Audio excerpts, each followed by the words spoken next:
Hello. Oh, there's no sound. 1 second.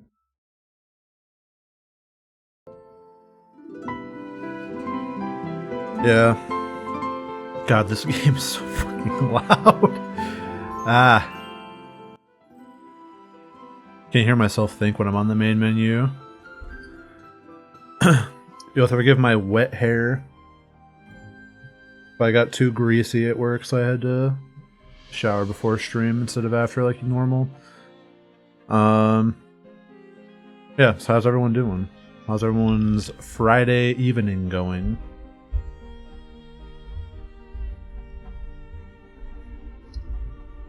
Oh, oops.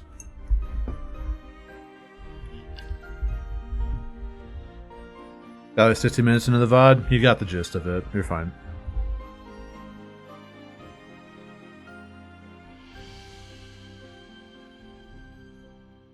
Real fans watch the VODs. And by that I mean real fans are anyone who interacts with the stream, in my opinion. If you're unironically being a fake fan of me, seek help. That's so loud. I'm just loading into the game because I know the game's quieter.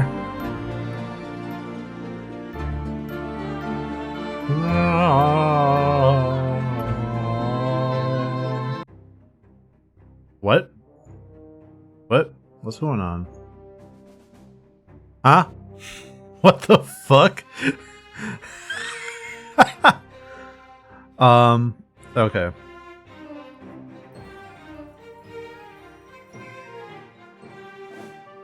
Well, off to a good start. Alright. I gotta warm up a little bit.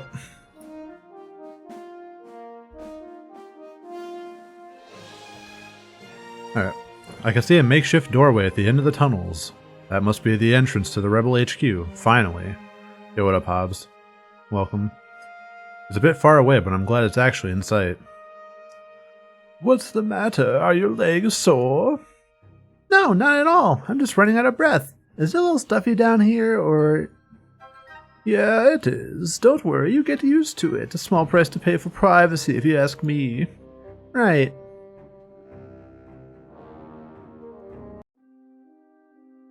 Alright. Guess we'll go to the main entrance. As soon as we exit the tunnels, it's immediately easier to breathe. Who'd have thought? Sunlight pierces through the ceiling with the surface in sight. Those tunnels must have started low and worked their way up. However, the exposure to the surface doesn't compromise our privacy. There's no way anybody would find this place unless they knew about it. Yeah, to consummate the polycule, let's not talk about that until it happens. Thanks. Oh, right click is just a shortcut for that. Cool. Today I learned. And from what I could tell, only a select few did, so we were perfectly safe. Home sweet home. I'd like to welcome you all to our new HQ. It took some coercing with the mayor, but it's ours. Wow, this place is incredible, and the honor guard built all of it? Essentially, yeah, with a few finishing touches by ourselves. This is what they've been working on for 20 years. That's crazy. All those weapons, too. It's almost like they made it just for us. We can dream, but I doubt it. Hey, Ulrich, Pro, can you show them around? He motions towards Valessa and Fortame. Sure. You got it, boss. Pro's being overly polite, likely to make it up to Damek. He sneers at Pro in reply, still a little upset at his slight delay. However, moments later, they all leave the room together. Damek turns to face me with just the two of us in the lobby. A few rebels run from room to room, going about their business. I can tell from the way that they move that they don't want to disturb us. Well, what do you think? This is it. This is our home. Our home, so you want to move in together already? Ha ha ha. What? That's not... You know what I meant, Pants. He smiles and shuffles in place and hits the gritty. Well, time to start the grand tour. Let's see, where should we go first? He places a hand on his chin, losing himself in thought. Ah, of course, the library and the barracks. He points to two of the nearby doors. The library is great for studying, and the barracks, that's for socializing. You'll definitely want to meet your new allies. So let's start with those. After that, we can go to your personal quarters. That's right, all of you are getting your own rooms. My own room? That was pretty impressive. This place must go deeper than I thought. I nod and smile as I start to follow Damek. Hi Emma, welcome. Welcome to this. What is this? You'll find out. We were finally here. I felt like I could relax now. This entire journey has been just one thing after another. But now I can rest and have privacy? I'll never take it for granted again. What the fuck? Jump scare?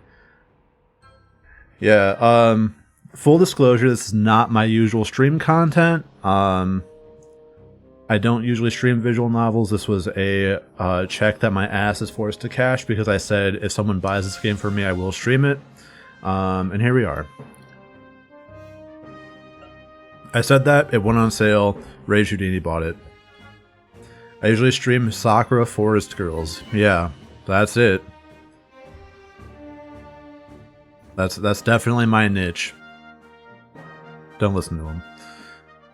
The library and the barracks are accessed through this area. Use the map icons by the two doors to navigate to those optional areas. To move to your personal quarters, you must return to the region map. Okay. Don't frowners me. Now I'll go to the barracks. We enter the barracks and Damek quickly looks around. There's a bunch of rebels practicing with swords. Those training dummies seem to get a lot of use. Well, this is basically our training room. It's a great place to socialize as well. I'd consider it our main hub, actually. They got Obama in this game? Yeah, of course. Didn't you know that Obama's a furry? My fellow Americans. I'm a wolf. If you can't find a comrade, they're probably in here. There's a bunch of seats in the back for when we eat meals. I guess that makes it a bit of a cafeteria too, doesn't it? That Obama's reptilian. Yeah, that's actually like the secret lore. He says he's a wolf, but in reality he's a scaly. Which honestly, valid. I'm not going to judge him for it. Anyway, there's not much more to say. Make use of this room at your leisure. I'll meet you back outside when you're ready. Makes his way back to the main hall. I stand and watch the rebels practice their swordplay. There's so many of them. This really was a sizable army. Rewatch all the previous party banner. It's great to revisit content without moving through a ton of old areas. Click the letters for a list of which party banner is located in which grid spot. Wow. That's a lot.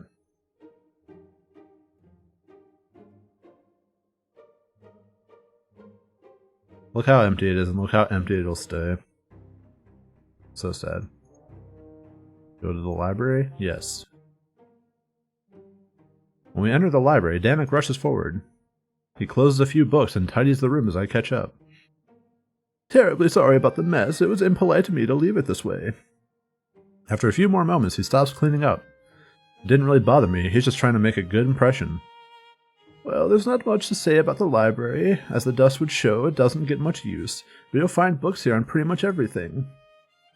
It's a great place to brush up on stuff you might be rusty on. There's a decent collection too. If it's out there, it's probably in here. Feel free to use it at your leisure. It's quite peaceful. He smiles as he makes his way back to the main landing. This place is pretty big. I'm surprised they have so many books. It's almost a shame that they don't get much use. Maybe I can change that. Rebel HQ contains every book you've read on your journey. Brush up on knowledge and check on the status of your collection. It's a great way to read books without revisiting older areas. Great. Good thing I can't read.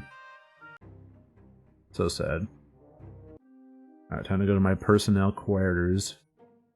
We enter my personal quarters after a small trek through the HQ. It's larger than I thought it would be. The bed as well is quite big. There isn't much of a tour to be had, so Damek sighs in relief.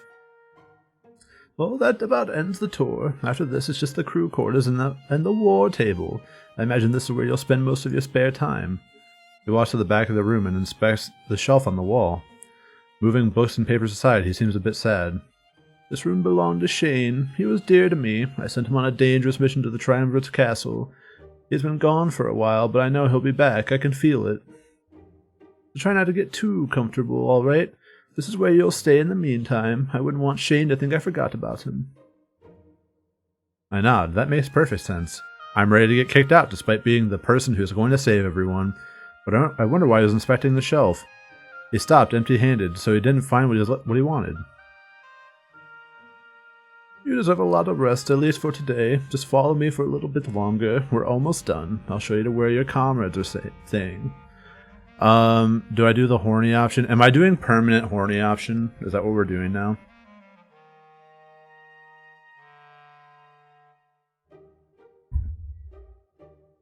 Well, Hobbs, there are other people here. Maybe they want to see the game played differently. So that's why I'm asking. I feel that's the best content in the game.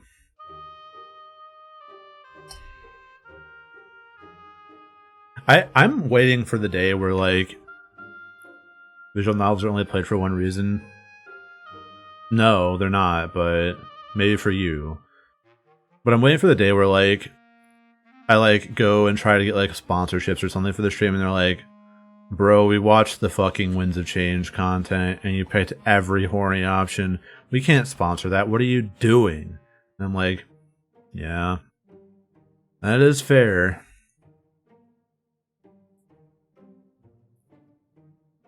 He says as he clicks the button that will punish him later in life. Oh, we should actually get things moving. I'll meet you outside, Pants. He walks back towards the door and waits outside. I guess it's time to finish this tour, finally. The crew quarters was our next stop.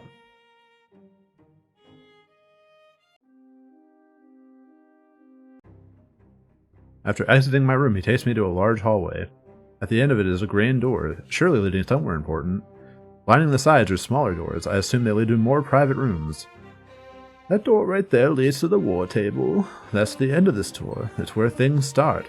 I'll go over our battle plan and give you an itinerary. Your training will commence tomorrow. I can't believe this is finally happening. It almost feels like a dream, you know. He lets out a nervous laugh before turning to face the large door. Well, these doors on the side lead you to your comrades' rooms. Vlessa and Fortame have been given personal rooms just like you. My quarters are here as well if you'd like to come spend time with me. I'm going to make a quick stop in my room, actually. After that, I'll meet you at the war table, alright? Take some time to unwind. You really deserve it. It's been a pleasure, Pants. With a smile, he walks off to one of the side rooms. I guess that's the one I'd go to if I wanted to see him. With some long-awaited free time, it might be a good idea. However, I should make sure to spend it wisely. As soon as I met him at the war table, things would begin. And something told me that nothing would be easy moving forward. Use the region map to move towards the war table and continue the story. For now, feel free to roam the world and access content at your leisure. Every unlocked character is a heart-to-heart in the crew quarters. Uh-oh! So we're starting with Ulrich, right?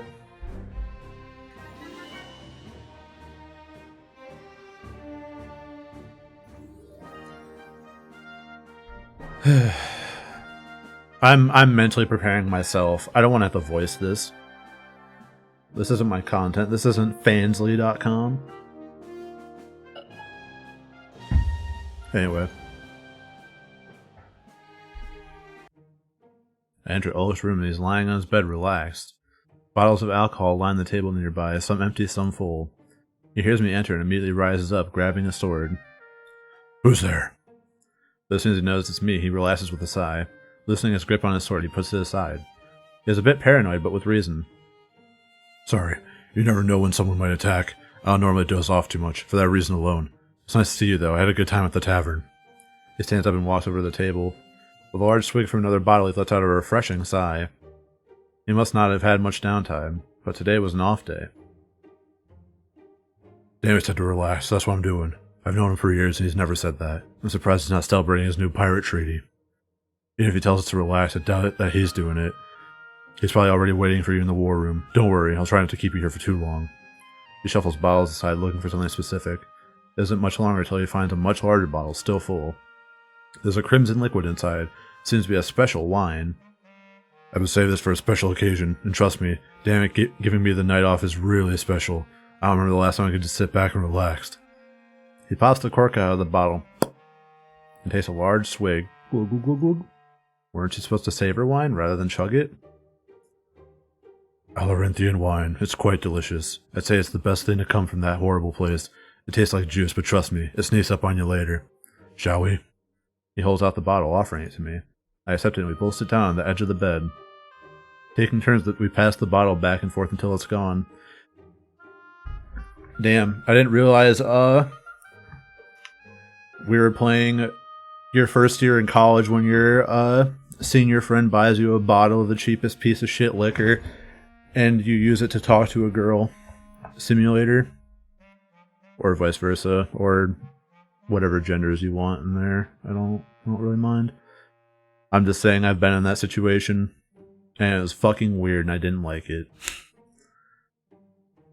Wow, that certainly took me back. I haven't had a drinking buddy like you in a long time. People these days seem to forget about the finer things in life, like getting drunk and passing out. Damek is always saying, train, train, train. I don't even know if he's capable of taking it easy. At least Salas knew how to balance work and fun. He goes to take another sip of the wine and trying to get the last drops. I wonder how much that cost him. It's probably the best I've ever tasted. I guess I shouldn't bore you with that kind of talk. Your time is valuable and you're choosing to spend it with me. Some host I'd be if I sat here and wasted that time of yours. He stands up and places the bottle on the table before sitting down again. The bed is more than big enough to fit both of us comfortably. Let's had a large sigh before crossing his arms.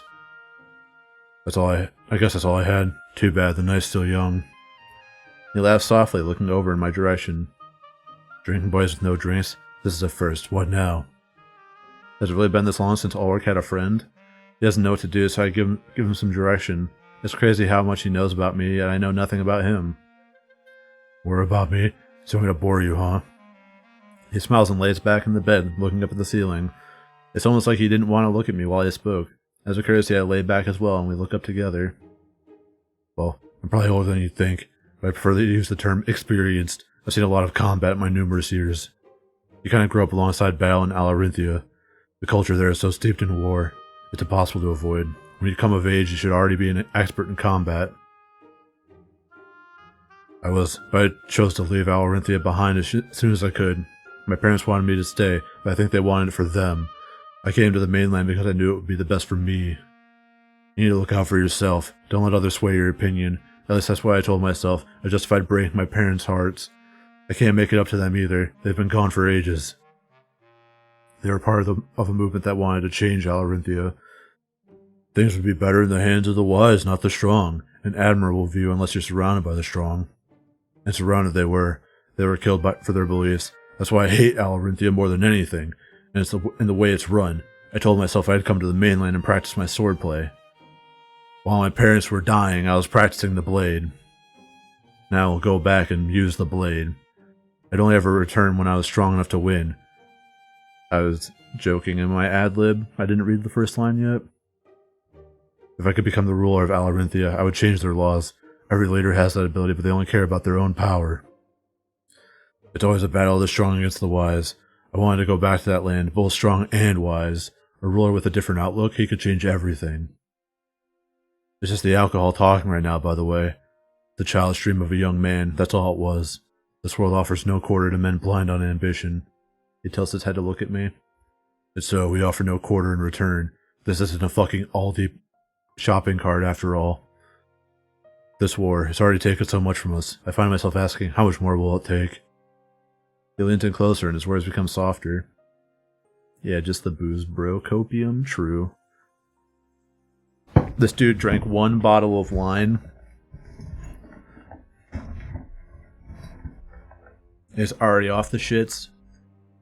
If anything, at least it's taught me something important. We can only truly enjoy what we have right in front of us. Once it leaves our sight, we may never see it again. He raises a hand and runs it along the side of my face, smiling at me. I can tell he's nervous, but so am I. I know exactly what's coming. I don't want... Nope. I hate it here. We just need to live in the moment, right? At the end of the day, that's all we really have. Something special we can share and never forget. He leans in closer and I smell the sweet of the wine on his breath.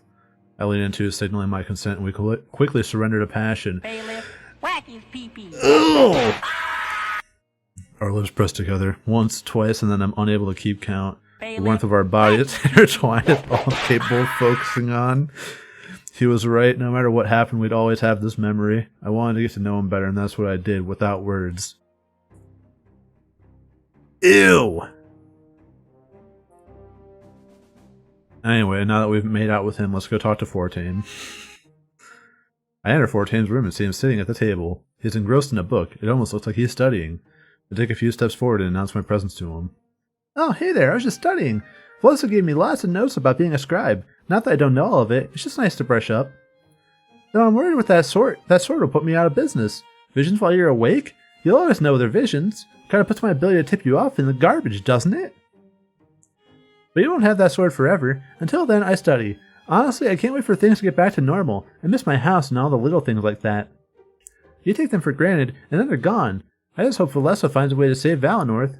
She seems to be taking this elder business seriously. Yeah, MC's about to be patient zero for whatever cursed tier of venereal disease are brewing. Yeah, dude's actually going to be COVID, Winds of Change edition. But I wouldn't have it any other way. The elder needs to be serious all the time. Being in charge of a nation, that's incredible. She might just be our youngest elder ever. I think that's pretty cool. Well, we're all making history. I'm the first scribe to ever operate outside of Valinor. Anyway, he smiles and stands up from the table. Looks like he's been keeping himself busy. We have something important to talk about. I spoke to Pro and he gave me some spending money, so next time I get the chance I'm buying that climbing gear. I expect you to become my apprentice, Pants. I'll show you the ropes, then we'll climb the grand tree. Hopefully I'll have time for one last trip before the final battle. He runs up to me and gives me a tight hug. It might be a good idea for another date, too. A bit more private than Mazio's Times Square. If we can make it to the top, that is. I sure hope so. I just haven't had much time to practice my climbing.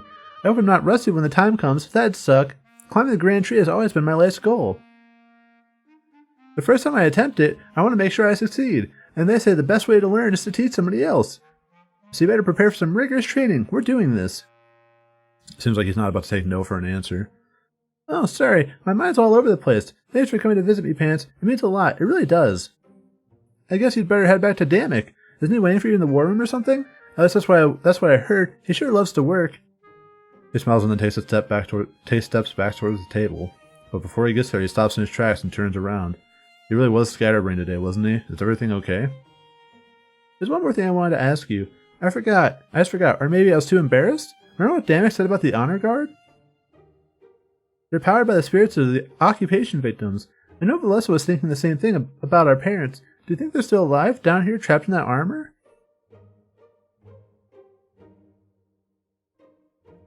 Yeah, and we're gonna set them free. Good. I'm glad we're on the same page. It's something we can talk about more as a group. Felissa feels the same way. She just wouldn't speak up. I saw it in her face, back in the tunnels. I don't know how we'll free them, though, but I think it has to do with your sword. So until next time, then, I'll get back to my reading.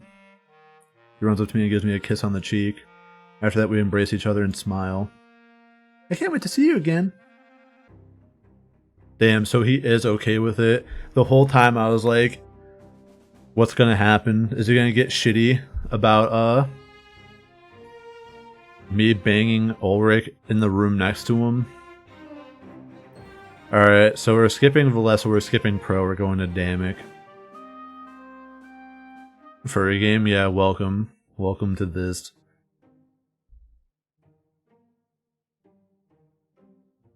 How you doing? Hope you like listening to me read. I enter Damek's personal quarters and see him sitting on his bed. He is gripping something in his hand. It looks shiny and metallic. I take a few steps forward, making my presence known to him. He immediately jerks in fright, startled by my entrance. Damn. That's what it's holding in his hand? Looking away from me, he wipes his eyes with haste. He's wearing a wide smile by the time he looks back.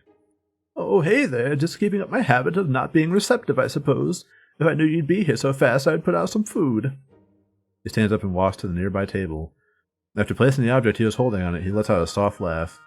I look at it, and when I get the chance, it appears to be some kind of brooch. I trust our HQ is to your satisfaction. Hopefully the rebels have been treating you with respect. That blade strapped to your back pretty much gives you away. Let me know if anybody acts out of turn. I won't hesitate to put them in their place, you know. You're our honored guest and should be treated as such. Cyber Sleuth was fun. If you've only played Hacker Memory, you can get the complete edition of both on Steam for like $11 on sale. and they backport all of the hacker memory content into Cyber Sleuth, so it makes it better in my opinion. And you get all the DLC and stuff. So if you're gonna play Cyber Sleuth, I would say probably do it that way. But it was fun. Yeah, I had a good time with it. I've been meaning to go back and like maybe finish it up, but I also just rebought it on Steam because I'm a degenerate, and I'll probably just play that in my own time at some point. They took one off the PlayStation Store, but you can get a physical copy for pretty cheap if you want one. Otherwise, I'd say just get it on PC if you really want it digital.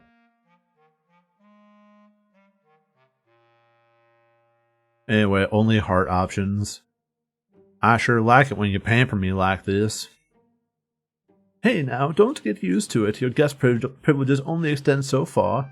After today, you'll be under a strict training regiment. He pulls out 2 chairs and proceeds to sit down on both of them. Taking the side close to the brute he laid down, he looks up at me. Care to join me? I wouldn't mind getting to know you a little better. You're more than just the seer, after all. It's rude of us to treat you like some sort of symbol. I know some of my troops do that to me, since I'm the general. But there's more beneath the surface, so much more.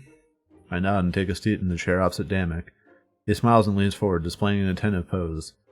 His lack of speech makes me realize that it's my turn to speak. Sonic Fox. Yeah, I mean, he is a furry, but I don't think that's him. I tell him everything I can, pretty much summing up my life.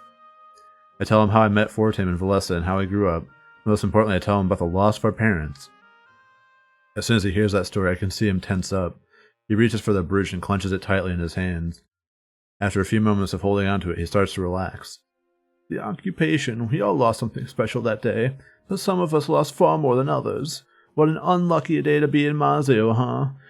Your parents could have easily avoided that mess. Mine, however, well, not so much. It's complicated. I don't remember what my parents did exactly. I think they owned some sort of tavern or restaurant. It's odd how I remember little else but the chaos. He slumps down in his chair, his posture emanating sorrow. I wouldn't normally tell anybody this, but you're special, or not really special, but you caught me holding on to it. He holds out the brooch, and I get a clear look at it for the first time. It's a floral pattern, clearly feminine. I'm curious why he fancies it so much. This brooch used to belong to my mother. She loved it. I made sure to retrieve it from her body after the occupation. He scoffs before shaking his head. I remember the piles of bodies, hundreds of them lining the town square. The days after the occupation were horrid. Corpses as far as the eye could see. Luckily, I knew exactly where they kept my mother's body, so I went straight to it. How did I know? Well, maybe I'll tell you another time. Just know that this brooch means more to me than anything else. When I hold on to it, it takes me back to simpler times, you know? I don't tell anybody because they need me to be strong. Why is there a voice all of a sudden? Hello? I don't tell anybody because they need me to be strong. You can't win a war with sentiment, after all. I have a certain image to maintain. Really bugs me when they just play the fucking, sound randomly. He looks at me with a smile. But I feel like I can be myself around you. You have the same burden, the same appearance to keep up. When we're together, I just feel like I can be myself. Honestly, it's kind of funny how the voice I made for him is like kind of close to what his actual voice is. That's funny to me. I hope we can be together more often. I like you. Oh, that caught me a little off guard. I guess that explains a few things. Honestly, I'm flattered. Can we please put a pin on that until next time? And sorry for venting about the occupation. It's not exactly the most cheery subject, right? I just felt right to open up to you some more. He stands up and pushes the chair back in. I guess this is my signal to leave for now. I stand up and offer my hand for shaking. He does nothing, and I'm left looking like a fool. This isn't the first time he's refused to shake my hand. Rather than comment on the matter, he changes the subject. Damn, you just left me hanging, dude? That's fucked up. Let's meet in the war room whenever you're ready, Pants. That might be your last resting day for a while, so spend it wisely. He's an eccentric old man. Yeah. I don't know. He's a leader, so he has to be at least old enough to lead. He smirks and sees me out of his room. It was nice to learn more about him and his past. Rather than being the general, he's becoming a friend. I wanna fuck! Character not in your party. Sad. Alright, guess we'll go to the war table. Warning. Moving to the war table will initiate Act 3. Act 3 is a long series of cutscenes with no side content. Yes. Please make sure you have sufficient time set aside to watch. Good thing it's the start of the stream. We're only 30 minutes in. Wahoo. This is a relationship game? It is, I guess. It's not the main point of the game, but it definitely is a part of the game.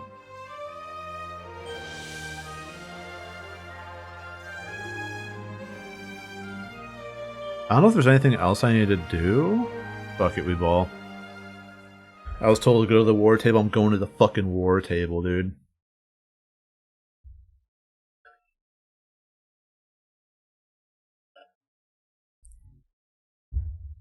I'm surprised we're already at Act 3, honestly. I enter the war room to see Damek standing over the table. He is moving wooden figures from place to place, forming a strategy. I guess this was my first time seeing him in action. It was impressive. What happened to Act 2? That was Act 2. Act 2 was everything after you leave the tavern to now. I'm glad you came, Pants. Me too. He tossed me while he walked, displaying grace and lack of effort. It's almost like this is second nature for him. What was he planning? I noticed a map on the table, with figures scattered about different regions. So tomorrow we'll begin your training with the Blade of Exodus. But in addition to that, we'll have to train you in swordplay as well. I think Ulrich should be free. I can't really think of a better teacher. He eyes the scabbard on my back and the base of the sword. We think that the more you use it, the more you'll tolerate it. If you're like me, you got overwhelmed the moment you touched it. It's about adapting. Slow exposure will help you become stronger. But we're also in a rush, so I've worked out a schedule for you. It balances both exposure therapy as well as combat training. There's a bit of free time in there too. You'll be needing it. He points to a paper resting on the war table. I pick it up and start to inspect the contents. It's a detailed itinerary. I'm impressed. Now, there's one more thing. The spirit idol we discovered is right down there. It's a bit of a walk, so I'll have to show it to you later. He points to the small exit in the back corner of the room. It almost looks like the entrance of a cave. It stands out. They must have dug out a large portion of this room. It's also where I chose to bury Salus, our former leader. I guess I could be a bit sentimental when it comes to that stuff. It just seemed like the right thing to do, you know. Now, let's go over your... Before he continued, he is immediately cut off. Pro runs into the room, panting heavily, clearly exerted. But there's a hint of fright and concern in his face, too. Damn it, come quick! Pro, what's going on? I'm in the middle of a meeting here. The meeting can wait, damn it, please. Grizz is here and he's causing a commotion. What? Alright, let's go. We should probably talk to him, Pants. I'm pretty sure I know what he's after. We all nod to one another and Pro starts leading the way. Whatever was coming our way, I'm sure Dammit could handle it.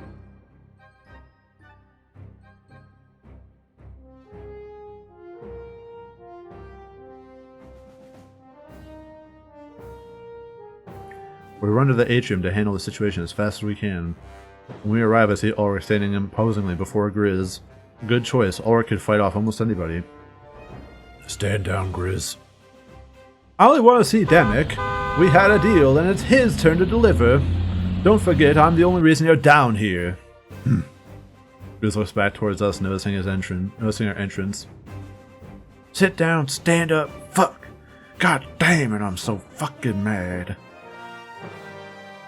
Please, Ulrich, stand aside. Your insubordination isn't your style. He tilts his head back towards Damek. Ulrich turns and looks, noticing that we're here.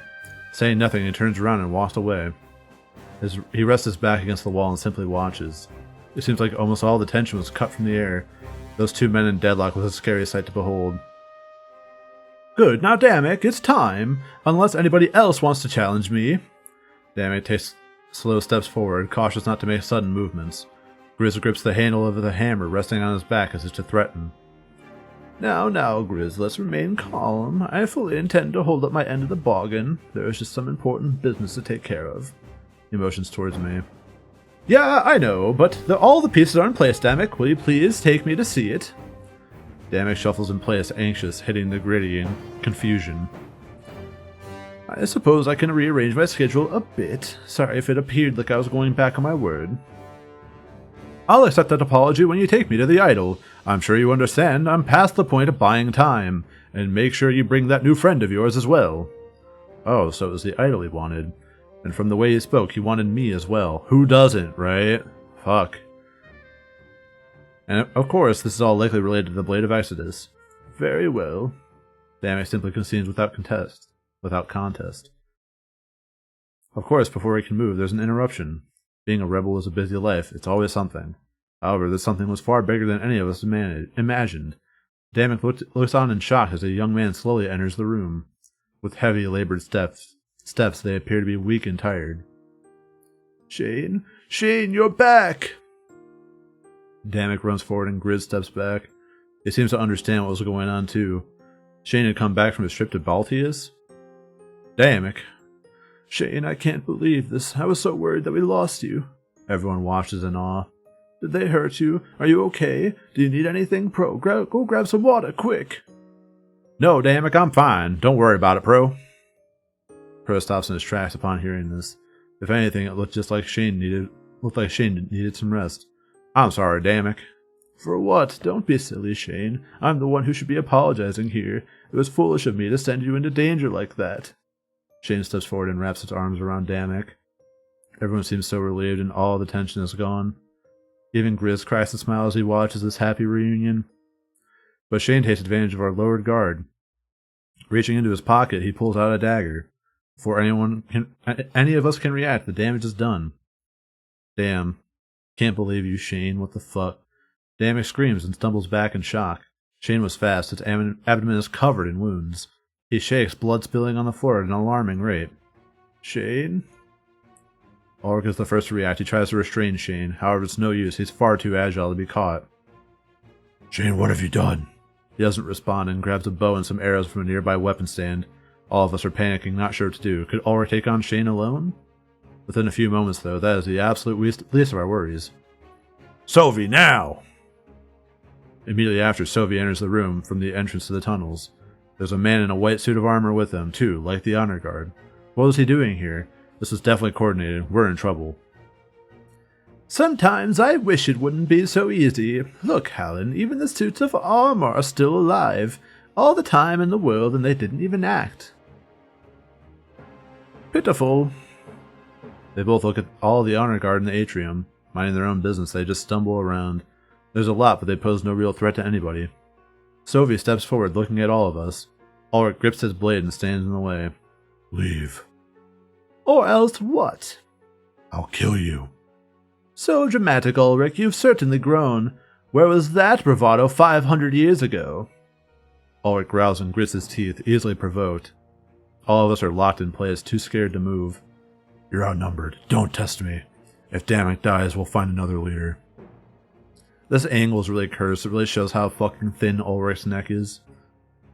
You've done no real damage to us, Sovi. Is that so? Sovi grins and raises one of his hands in the air. With a dramatic snap of his fingers, I stumble back. The blade is reacting and trembling. What's going on? There's a quick flash of white light. Wait, I know this feeling. From my vision of Valinor, where he animated those suits of armor. Can you truly manipulate the blade without even touching it? He can. All hell breaks loose before I can even start to process these events. The honor guard grab their blades and start massacring the rebels. With a simple snap of his fingers, he sent them all into a murderous rage. All I can hear is the screams of agony as our forces are caught off guard. Bodies start to litter the floor, while other rebels grab weapons and fight. Grizz runs forward and grabs Damek's body, slowly dragging it away. Pants, come with me! Let the rebels keep the enemy occupied. I have an idea, but you need to do what I say. I nod and follow after him. I'm still unable to process anything. How would the rebellion recover from this? Within minutes, almost all the rebels were killed. This isn't how things were supposed to happen. I look down at Damek's body and it's motionless. A trail of blood follows me and Grizz as we flee the area, but before we can leave the atrium, Shane notices the trail. I feel a sharp pain in my chest and suddenly drop to the floor. I can't move. I look down and notice an arrowhead protruding from my torso. He shot me in the back. That's all I can take in before everything fades away. However, with what just happened, I'm certain of one simple fact. The rebellion is no more. Well, we were at 100% morale, now we're at 25%, and I'm dead. That sucks. Melissa and Fortane rush to the atrium, frightened by the sound of the commotion. Members of the honor guard rush past them to carry out their brutal objective. When they arrive, a horror awaits them. It's clear that the rebellion is lost. Oh no. Ulrich, what's going on? Ulrich is locked in combat with Sophie, violently swinging his sword. But Sophie dodges with ease, swaying his body from side to side. When he gets a chance, he lands a harsh punch on Ulrich's chest. Falling back, Ulrich is brought to his knees. He pants heavily, trembling as he rises back up. I don't hide behind a sword like you and your seer. Now tell me, Ulrich, how does it feel to lose to me? I see everything around you crumble and fall. He laughs, that maniacal cackle echoing through the halls. Perhaps now you regret changing sides? Never. This isn't over, Sophie. Stand back, both of you. He waves his arm dismissively at Valessa and Fortane. However, it was already too late. The honor guard is closing in on them. Ulrich turns and tries to help them, but a blow to the back of his head knocks him down. He can only watch through blurred vision as the honor guard overpowers them. Screams assault his ears, and they're slowly silenced. Had they been killed too? He scans the room, trying to find Pro, but he can't. Perhaps he's among the bodies. Sophie steps over and kicks Ulrich in the gut, causing him to grunt and roll over. Gah! A few moments later, he kneels down and stares Ulrich straight in the eyes. You thought you had everything under control. Abandon Valinor, gather your forces, and attack Balthius? It would work if we didn't have you in our grip the entire time. All we wanted was to destroy Mazeo's spirit idol, Ulrich. The final idol in all of Alestia. The sickness almost cured. I know what you're thinking, though. The vision of Valinor? The seer saw only what the Triumvirate wanted him to see. A trick. To lure every single one of you down here. It worked. And after I kill you, the seer's life and that blade will be mine. May the Triumvirate reign eternal. Shane and Hallen approach Sophie, leaving Ulrich to look up at all three. Sophie holds a hand out to Shane, who gives him the dagger without hesitation. Pressing it up against Ulrich's throat, Sophie pauses, savoring the fear in his eyes. I'd ask you if you had any last words, but you don't deserve the satisfaction. Not so fast. Everybody quickly turns to look as Pro runs in from the tunnels. He pants heavily, having clearly run a large amount. He smirks. Alex, do it now! A few moments later, an army of pirates floods in from the tunnels. Sophie, Hallen, and Shane quickly become defensive, trying to fend them off. There was enough now that they stood a chance. Their targets were clear. Using the commotion as cover, Pro rushes to Ulrich's side. He helps him get on his feet as he finally returns to his senses. Where is everybody else? Valessa, Fortane, the seer? Ulrich looks down at the floor, ashamed. It's too late. He places a hand on Ulrich's shoulder. Shaking his head, he knows that Ulrich is wrong. It's never too late. Come on, let's take them down. They won't get away with this. They can't. Ulrich smiles and nods, and they quickly rush into combat. Things were starting to turn around. They are no longer outnumbered. Sophie, however, uses commotion to sneak deeper underground, because no one's paying attention to him, again, somehow. While everyone was distracted, his objective was clear. Kill the seer.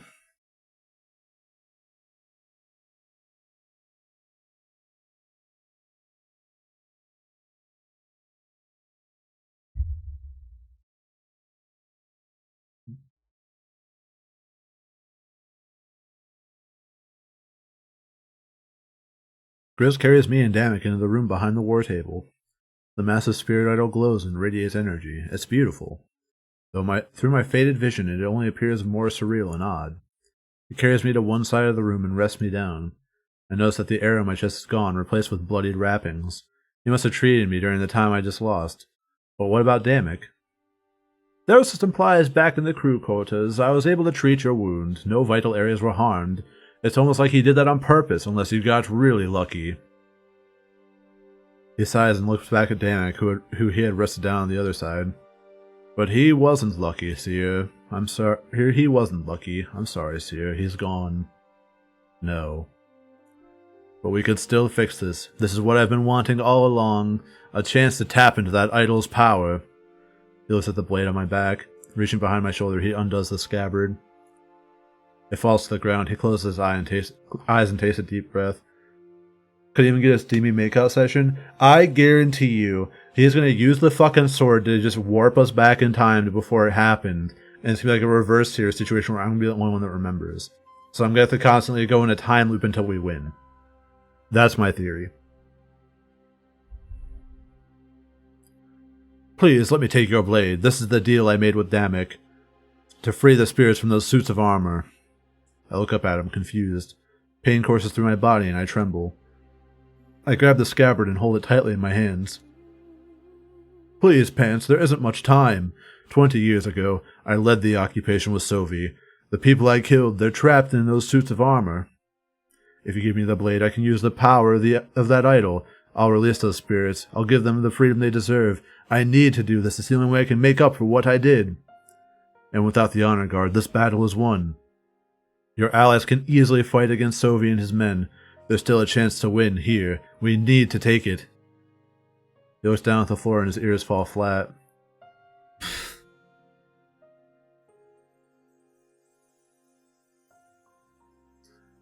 They're really gonna give him the fucking face right after, like... Whatever. I know why I recognize you and your friends back in my office. During the occupation, there are people that look just like you. I was just following orders. Trust me, I regret what I did. All of it. Wait, does he mean? Your parents, they were in Museo during the occupation, right? It's more than coincidence. This must be happening for a reason. They aren't dead, Seer. They're trapped in those suits of armor. I notice the glisten of tears forming in his eyes. Sent there by me. Let them free, Seer. It's what they would want. It's what they all want. My grip on the scabbard tightens. He killed our parents? I can tell he's truly sorry, but this is just too much to take in. The pain in my chest gets more intense and I wince. Here, I've got you. He wraps one arm around me, slowly helping me to my feet. Together we take slow steps across the room towards the idol. I look at Damek's body in the corner of my eye, still and lifeless. I stopped serving the Triumvirate the moment I got the chance. Being forced to live in those suits, forced to wear their clothes. Nobody should have to suffer such a fate. We can fix this. As we get closer to the idol, the earth starts to shake. There's a massive reaction coming from my blade. Grizz holds me tighter as the tremors get more intense. I picked up some information when I served the Triumvirate. That blade has the ability to bend its power to your will. It all depends on what the wielder wants it to do. They want power, and so it gives them an army. We want freedom, so that's what we'll have. Please, Seer, let me do this. It's all I ask. Each step we take causes emotion to well up within me. This is all too much. It's all happening too fast. No matter how hard I think, I have no idea what to do. I know it will kill me, but I've come to terms with that. It's a fitting punishment considering what I've done. Yeah, that's the same face I make when I'm about to die. We reach the idol and I'm almost blinded by its light. I can understand that Grizz wants his redemption, but his crimes against the world and our families were awful. I could always tap into the power of this idol myself. How would Valessa and Fortane feel if I sided with Grizz? Some crimes aren't forgivable. Is this one of them?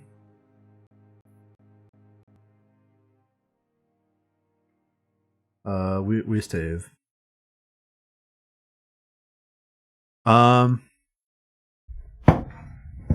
I feel like letting Grizz do it is a bait. Like, I don't think it's coincidence that he walked in, Shane walked in, and then fucking stabbed him. And then, like, he just happens to run up and grab us, and then Shane doesn't bother, like, killing us. You're telling me this man carrying two people just lets Shane fucking shoot me in the chest, and then Shane just leaves us? Doesn't go and grab the sword? I don't buy it, so I'm going with the second one. No, I couldn't let him do this. My reasons were my own. I shake my head and hold the blade closer to my body. He sighs and looks down at the floor, defeated. Very well. He lets go of me as I start to stumble. I use the scabbard as a cane to hold myself up. I can tell that he's angry, but also that he understands. I expected him to fight me for the blade, but he accepts defeat. Turning around, he starts to walk away, his shoulders slumped down. This was my job, this was my destiny, to harness the blade of Exodus. I couldn't let others use it to assist in their suicide. I don't care about the fact that it would be suicide. I think it's the fact that he would just take the sword and leave. Turning to face the idol, I slowly removed the blade from the scabbard. Remembering Grizz's insight, I tried to bend the blade to my will. This time it wouldn't overpower me. It would help me save us all from this massacre. It's Beyblade! The flash of white light that I expected is nowhere to be found. I can hold the blade with no trouble, just like I desired. So it was true, the blade is mine to control? With a wide smirk, I hold the blade up to the idol. It was time to destroy all the honor guard in these tunnels. It was time to free the souls of all the condemned, our parents too. That desire in my mind sparks the blade, and the white light fills the room. But there's another desire too, the survival of Damek and our future of victory. The ground shakes more violently, almost causing me to fall to the floor. But I stand my ground, this is too important. The survival of the rebellion and Alestia's future was on the line. I'm too overcome with hope to falter as the white light slowly subsides. The idol starts to flicker like it's running out of power. Did I do it? I guess there's only one way to find out. I put the scabbard back on, but I hold on to the sword. I'm in control of it now. I stand there, using the blade as a crutch. With the ground shaking so violently, it's hard to stand up. I'll need to go back to the atrium. They need to know about this. No! What have you done? Sophie charges into the room, catching me completely off guard. He stands there, panting, looking at the idol and how it flickers. With a grunt of rage, he starts running at me, ready to attack. Because of the trembling earth, however, he stumbles a bit. I use this to my advantage and jump out of the way. I couldn't stand, but I can jump. Landing with a quick roll, I'm back on my feet. We circle around each other, both hesitant to attack. I hold out the blade as if to threaten him. There's so much you don't know. He smirks and lunges forward to attack me. I hold out the blade to guard myself, but I'm not sure what happens next. With a snap of his fingers mid-lunge, the blade suddenly vanishes from my hands. A few moments later, it rematerializes in his. I don't have enough time to brace myself, it's already too late. Moments later, I'm on the floor with Sophie on top of me. Didn't know on top was one word, but also based. So he can wield it, just like the vision showed me. Gripping the blade in one hand, he uses the other to punch me, repeatedly in my chest, causing the wound to open more and bleed. I kick and scream in agony, trying my best to withstand his harsh blows. He is smart, soon enough the pain is too much to fight back. I can only squirm and wince underneath him, enduring the assault. The cavern starts to crumble and pieces fall from the ceiling. There's no one here to save you, Pants. Your life is mine and the rebellion is no more. Smirking, he lowers the blade to my neck. May the triumvirate reign eternal. I use all my strength to reach up and grab the blade. Trying to push it away, I realize there's almost no point. But soon after, the blade reacts to both of our touches. Another flash of white light engulfs the room. The pressure is relieved from my neck, and I hear Sophie struggle. Just like Grizz said, the blade reacts to the will of the wielder. But whose will was stronger? I raise up my other hand to grab the blade as well. I close my eyes and focus with every fiber of my being. Spirits, please do something. Save me. Save us all. The light subsides, and I see Sophie looking down at me in shock. I can see the horror in his eyes, but I have no idea what just happened. Perhaps the blade gave him visions, like it did for me back in Valinor. He panics and throws the blade to the ground. So it is true. The spirit realm is... Slowly standing up, he takes a few steps back. Looking down in my eyes, I can see the sadness within him. So many conflicting emotions, all in the span of a few seconds. He scoffs and turns his back to me. Remember my mercy, Seer. Next time you won't be so lucky. To my complete shock, he simply runs away. I tilt my head to the side and watch him leave.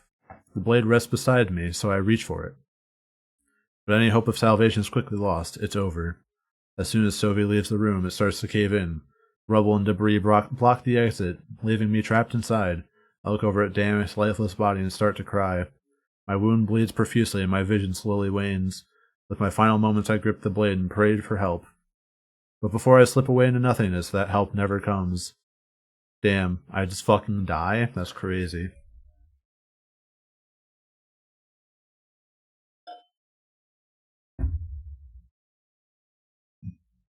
Ulrich and Pro stand back to back, destroying the honor guard with ease. The pirates, on the other hand, keep Shane and Hallen occupied. They were starting to come back from this. They could survive.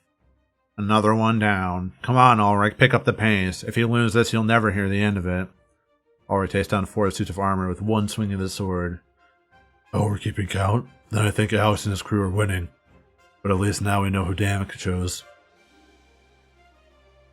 They look over at Alex, who fights off Hallen and Shane. He's an expert swordsman, one of the most impressive in the world. Moments later, him and his crew have the enemy surrounded. Hallen and Shane pant heavily, worn out from the intense fight. They look around to the fallen honor guard, realizing they're outnumbered. The initial strike was devastating, but the rebellion was slowly bouncing back. Where's Sylvie? I think he's gone to the idol.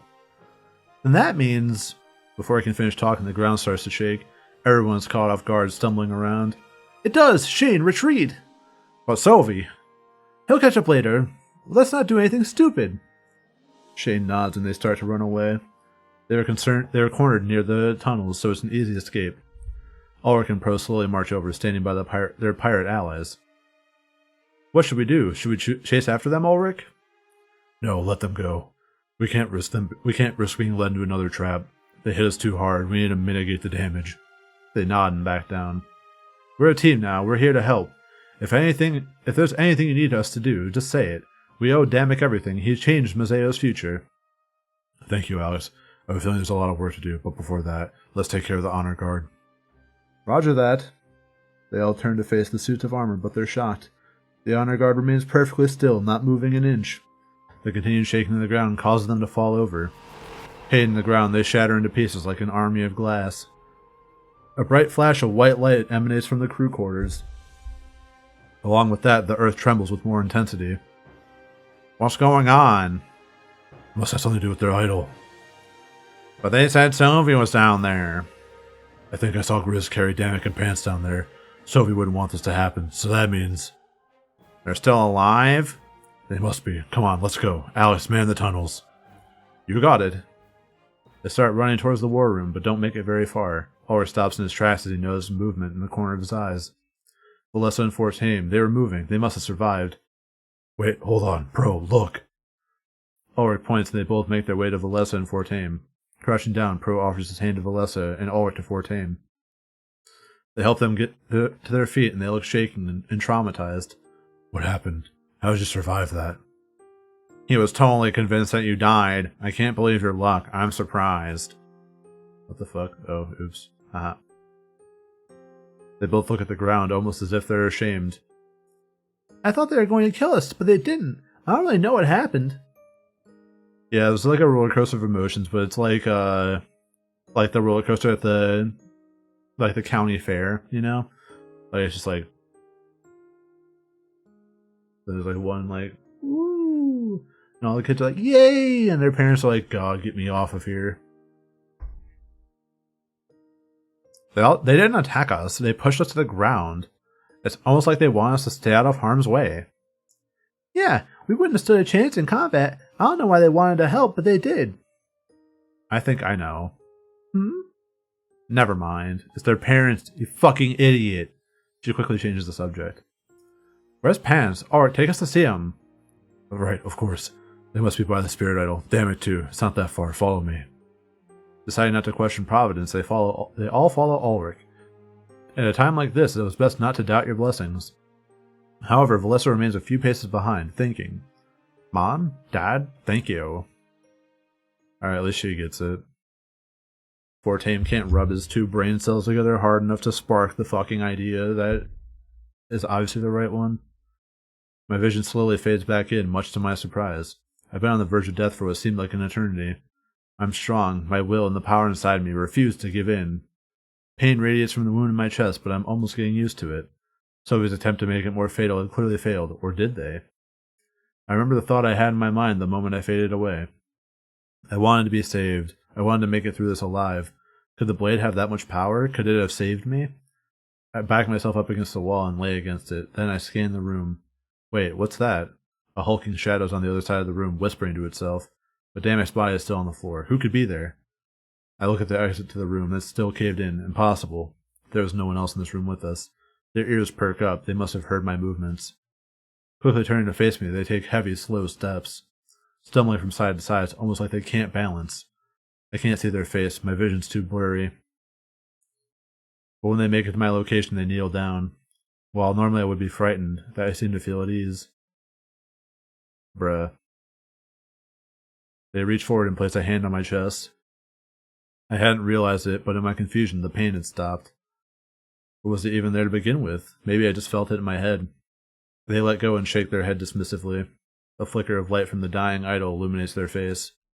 When I see them, I ask who they are, but get no straight answer. Alright, this dude's definitely getting the Randy Savage voice. I'm cashing out my Randy Savage clause. Alright, let me not pretend. When I was reading through the achievements, I saw that this guy gets added to your party permanently. But his first line sounds like he's fucking cutting a goddamn wrestling promo, so we'll go with that. Gaze into the abyss after a lifelong journey and plead. Beg for the answer to your most undying question and tell me, what would frighten you the most? Being left in silence or hearing an answer? Yeah. I don't understand. I shake my head. But something tells me that they look familiar to me. I'm too delirious to think straight, so this thought goes nowhere. The pursuit of an answer is more defining than the answer itself, yeah. For no truth can compare to the truth we've conjured in our head. Hearing an answer may rob us of purpose. We prefer silence, yeah. We prefer silence until we hear that 1, 2, 3. But sometimes the silence can be maddening. We can convince ourselves that purpose is not important. Self-destructive purpose breeds strength and victory. We desire victory, yeah. We would desire the WWF Heavyweight Championship belt, yeah! He stands up and holds out his hand. I grab it and he pulls me to my feet. This is the first time I truly see him. He's covered in scars from head to toe, almost as if he'd endured torture or something far worse. Tattoos adorn his arm, much like those on Ulrich's body. Who was this? We need no name. A name defines an individual, yeah. We are many and therefore cannot be defined. This body is merely a tool. It bends to our will, yeah. We know how confused you are. It's always the same. Come with me. There's still much we need to do. Damek, right? That's the name of your leader? He turns around and looks at Damek's body. You said that name in your sleep, yeah. You called out to him, but only we responded. He lives. We took care of that while you slept. He's alive? I look over and watch his chest move up and down. He's breathing. I'm almost in disbelief at this. I really love jacked, 8-foot tall, long-haired, very scarred up healer that showed up in the cave randomly. What happened? We will tell you both here. There's much to discuss. With the exit cut off, we have sufficient time. A funny concept time. Perhaps another day. Yeah. We walk over to Damek, and the mystery man takes slow steps again. His limbs appear stiff, as if they've been unused for a long time. I kneel down and shake Damek softly, placing my hand on his shoulder. He should have been awake by now. His wounds were grievous. He was saved. We were limited, but we did what we could. Rise, he says in a demanding tone, and Damek starts to move. BRB. His eyes slowly open, and he looks at both of us as he comes to. Salus? Am I dead? What's going on? I laugh softly and tell him he's not dead, but he seems to have me confused with Salus. Salus? Wait. His eyes are fixated on the mystery man as he says the name. I take a few steps back, confused and scared at the same time. Could it possibly be? No, there's no way. This makes no sense. How are you alive? How am I alive? This isn't right. Salus was dead. Our old elder, the rebellion's founder. Salus, the name of this vessel. He no longer lives. Do not use this name here. As we said before, no name is required. We simply exist, yeah. Damek and I looked at one another, utterly confused. Please explain. I don't understand. The man points to the center of the room. You will have a seat. You may be satisfied, or perhaps not. We have some answers, but not all of them, yeah. I reach down and help Damek up. He grunts. There are no wounds on his abdomen. There's nothing. This will require some serious explanation, and fast. And with that in mind, I'm going to go on a break. I'll be right back.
Good break.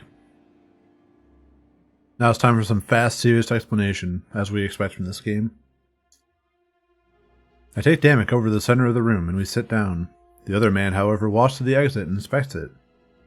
Trapped as always, yeah. You trust your comrades. We think they're your only hope. If they survived... Yes. He walks over to our location and sits down. I guess all we could do is wait and to get rescued. The Rebel HQ is full of digging tools, after all. You will ask, and we may answer. He sits in silence and waits for us to make the next move. Who are you? The idol is no more. Its energy was released. It may still glow, but it soon will go dim, lifeless. Energy must be stored somewhere, less wasteful. We went into that sword you carry. Some of it was used to heal your wounds. The rest, well, we found a vessel to use. A vessel? This body expired long ago, yeah. It offered no resistance and no identity. We thought it would be fitting. We deserved a voice. Who is we? We are what you call the spirit realm. Until now, our power was stored only in objects, that and vessels which had their own voice like you. He looks at me. So let me get this straight. The power released from the idol healed us, and it took over Salus's body so it could talk? Correct. So I'm talking to the spirit realm right now. A portion. The rest resides in his body and the sword.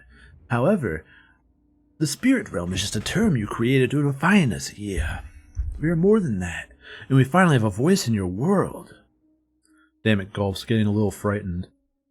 Are you peaceful? That is a relative term, yeah. I'm only peaceful when I don't get a belt out of it, yeah. Are you going to hurt us? No. What is your purpose? An impossible question. Do you know your purpose? No, I guess not. We only wish to aid you, yeah. Please do not question. It would please us greatly to see the triumvirate fall. We are their victim just as much as you are, Damek. Victims? You do not know the truth of what we are, yeah. It is understandable because we could never tell. Using this voice, we wish to make our suffering known. And using this body, we will enact our vengeance. If this is acceptable, we will join you after rescue. If rescue comes, that is. Until then, we talk. Yeah. Damek nods. He's taken this very well, actually. After all, he's talking to the corpse of his former leader. But a strategist needed to adapt to change and overcome it. Or maybe he's just numb from the trauma of these events. Of course, but you need to explain. What is the truth of the spirit realm? Were we so wrong that you needed a voice? We do not blame you for your interpretation. Given the situation, it made perfect sense. But yes, you were wrong. Very wrong. Me and Damek look at each other once more. I'd never believe this if we didn't just cheat death. But given the circumstances, we can't deny the truth. This was a living embodiment of the spirit realm. Much like the idols, but able to walk and talk as well. And if that was the case, then there were no more secrets. He would tell us everything about the spirit realm. The undying questions of our history finally answered. What was their purpose and why did they influence us? The answers would change everything, forever. Alright. Very, melodramatic.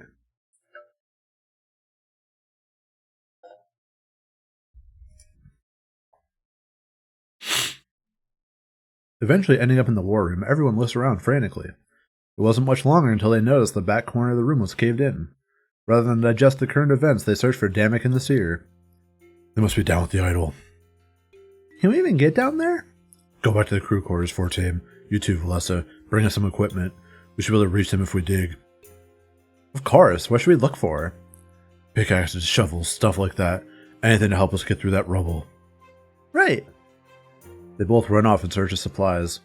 It was clear the tunnels caved in, but how bad was it? They cling on to the hope that everybody survived. Hey, are you sure you don't want to join them? Shouldn't they have some sort of protection? No, everything will be fine. Alexton's forces are on guard. Nobody else will be coming or going. And what about Sovi? Don't you think he's down there? No, he's probably long gone. But I didn't see him run off anywhere. We were all in the tunnels, weren't we? That's the point, Pro. You don't see a man like him. He comes and goes as he pleases. Oh, okay. He crossed his arms, both confused and concerned. What should we do while we wait? Are you sure you don't want me to help them? I'm certain. We need to talk, Pro. About what? Let's say Damek did fall in combat. What would we do then? What's our next steps? I don't want to think about that. Losing Salus is more than enough. I'm sure he's alive. We'll find him. But what if he's not? We need to think, Pro. Things would be in our hands. Our hands? Yes, we'd be the new leaders. How would we come back from this? I don't know if we can. That's why I sent those two away. I don't think they'd be ready to hear this. There's a very real chance that Pants is dead. If that's the case, then there's nothing we can do. We'd never be able to win this war conventionally. That blade and their power was all we had, Pro. I don't know, Ulrich. I have a feeling they're alive. They wouldn't give in so easily. I mean, look at Damek. He only took 17 shanks to the stomach. Anyone can survive that. I guess we'll find out. And we need to trust the spirits, right? They showed Damek a vision of our victory. They also showed Valinor's destruction. We know that was false. They attacked our HQ instead. Are you saying the spirits were lying? I don't know, Pro. It's too complicated for me to say. But something tells me we can't trust the spirits anymore. If they come out from that tunnel, it'll be as changed men.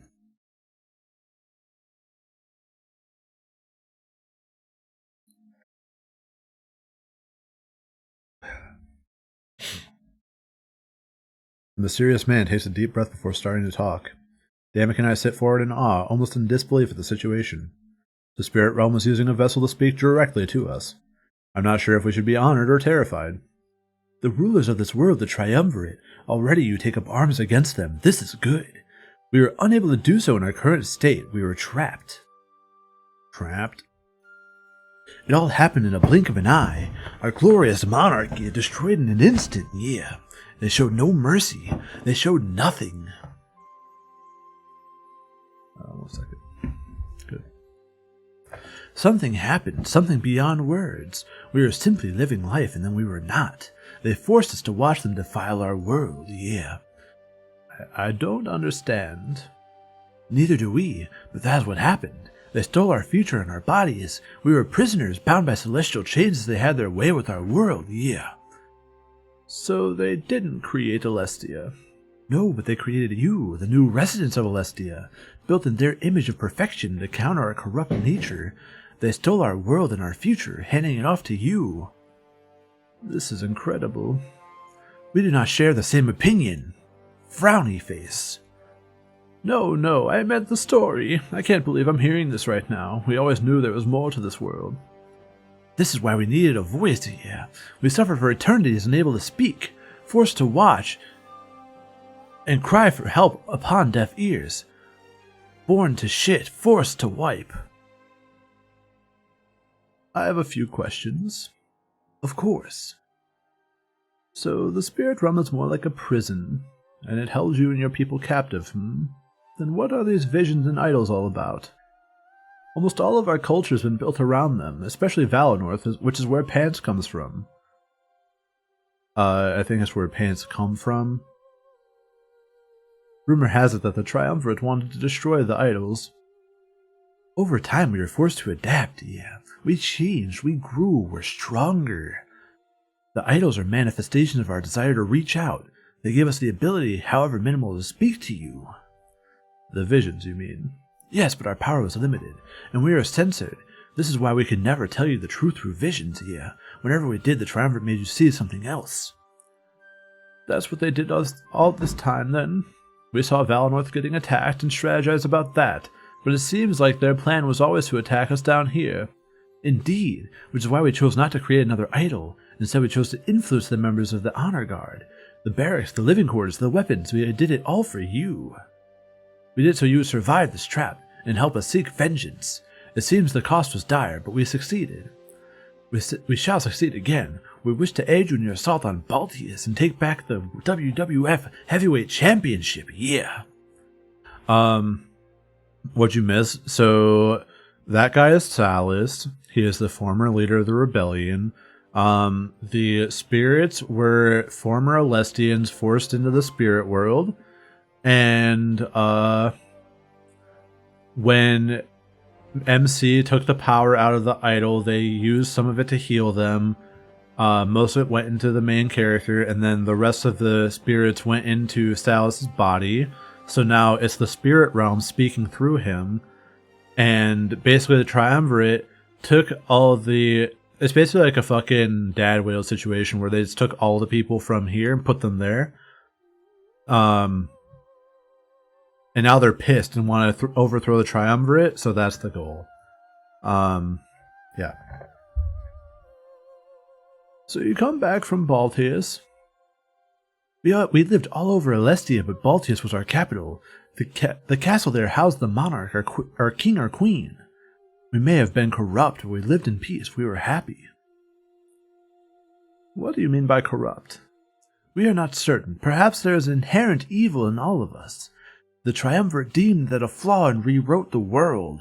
When your kind was first made, you were mindless slaves, forced to carry out the Triumvirate's bidding, no free will. That is a gift we give to you through the idols we created. Yeah. Slowly our corruption merged with the purity of your kind. That was the first step. After that we created seers, beings capable of hearing our plight and leading insurrections. To this day all have failed. We were not strong enough. Wait, I know where this is going. The man stands up, motioning his arms to suggest that we do the same. Can't believe you have to kill God to maintain your free will, basically. Damek and I both do as instructed, dusting ourselves off while looking up at him. Yes, that's why we gave the seer all our power. Enough to wield that blade against your creators and our captors. The timing seemed correct. It is a gamble, but with favorable odds, yeah. However, there's another matter at hand. There's no more spirit realm. The idols are all gone, and the power resides within us. And that blade, the power within you, Pants, is immense. You carry on our legacy. So now I will call you what you are, a bitch. He immediately kneels down and looks at the floor. If I wasn't mistaken, it looked like he's swearing fealty. Rightful heir to the throne of the monarchy, my king, I will serve you in this fight to take back our world, and together we will all be free from their grip. Yeah. King? We exchanged glances, confused and shocked. The power inside of me made me the heir to the throne? Knowing the truth of the spirits was enough, but this is too much. I take a few steps back, overwhelmed. Oops. Well, I'll save. Sure. How could I possibly be expected to process this? Maybe we should slow down here. We must not. To slow down would be giving them time. They've had enough. We've watched for far too long, yeah. The weight of our kind is upon you. Do not let us down. Before I can even react, I hear a sound from the other side of the room. The rubble that blocked the ice has started to crumble and fall to the ground. I can hear the harsh impact of a pickaxe. They found us.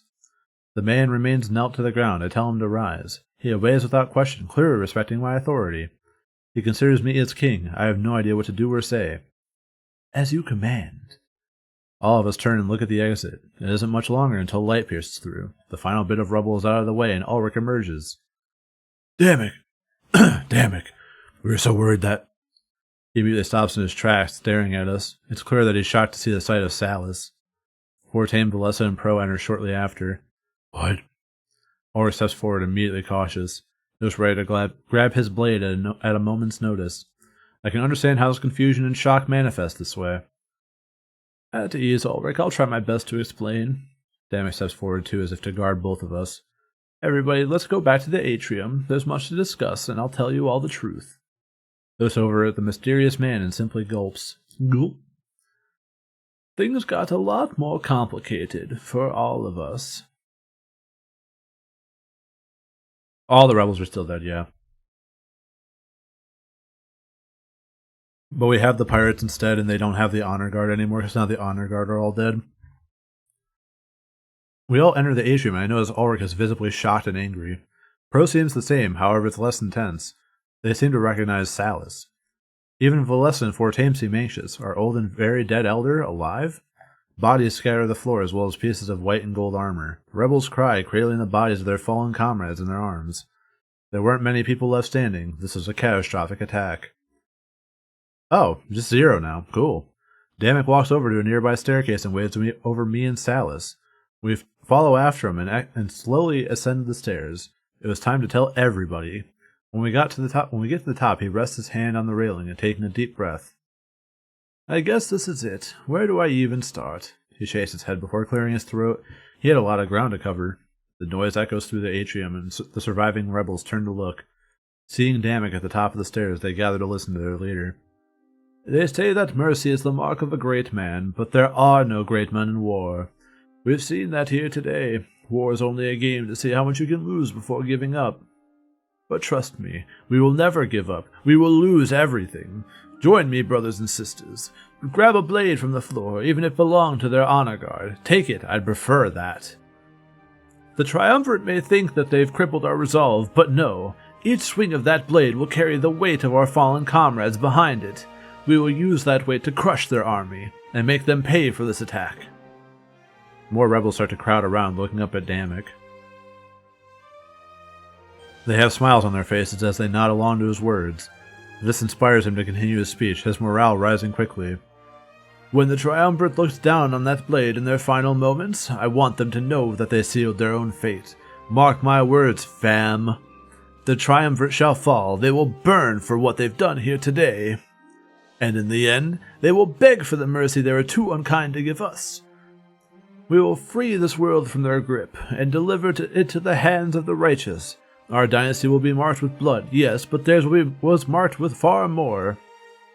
Looks over at Salus, and motions for him to step forward. The pirates got the short end of the stick? No, they're fine. The pirates just came in and got not slaughtered, so I think they win. Definitely feeling much better after watching 9 out of 10 of my comrades get slaughtered. Yeah. Alright, guys. Yeah, I know we've got giga shit on, but let's go kill them. Yeah! Let's fucking go! Doing so, a lot of the rebels look shocked, but much like Ulrich and Pro. The spirit realm has given us one final blessing, the truth. Standing here before you is not Salus. He has become a vessel. This is the spirit realm embodied, powered by our underground idol. I mean, they didn't get shafted in negotiations. They got jobs and permanent living arrangements. Fuck, I keep right-clicking by accident. Driven by the howls of countless spirits, he seeks vengeance, but he has also brought with him the answers to our every question. No longer shall we live in the dark. We shall know the true nature of things. Everyone mumbles amongst themselves, clearly confused. I glance over at Ulrich and Pro, and they seem a bit more calm. As odd as this truth was, they seem to trust Damek no matter what. We are not only the victims of the triumvirate's wrath. The spirit realm is not what we believed, not at all. What we cherished and worshipped was a prison. Giving up piracy and opium. Yeah, that's fair. You can only grow through suffering. Yeah, that's why I eat hot food. I really grow when I'm on the toilet shitting fire. A prison to house the previous residents of Alestia, residents that were deemed too corrupt by the triumvirate. As they were pushed aside, we were created to serve. The triumvirate did not create our world, but they did create us in the image of perfection. We were pure and existed only to follow their every order. But over time, the previous residents reached out from their prison.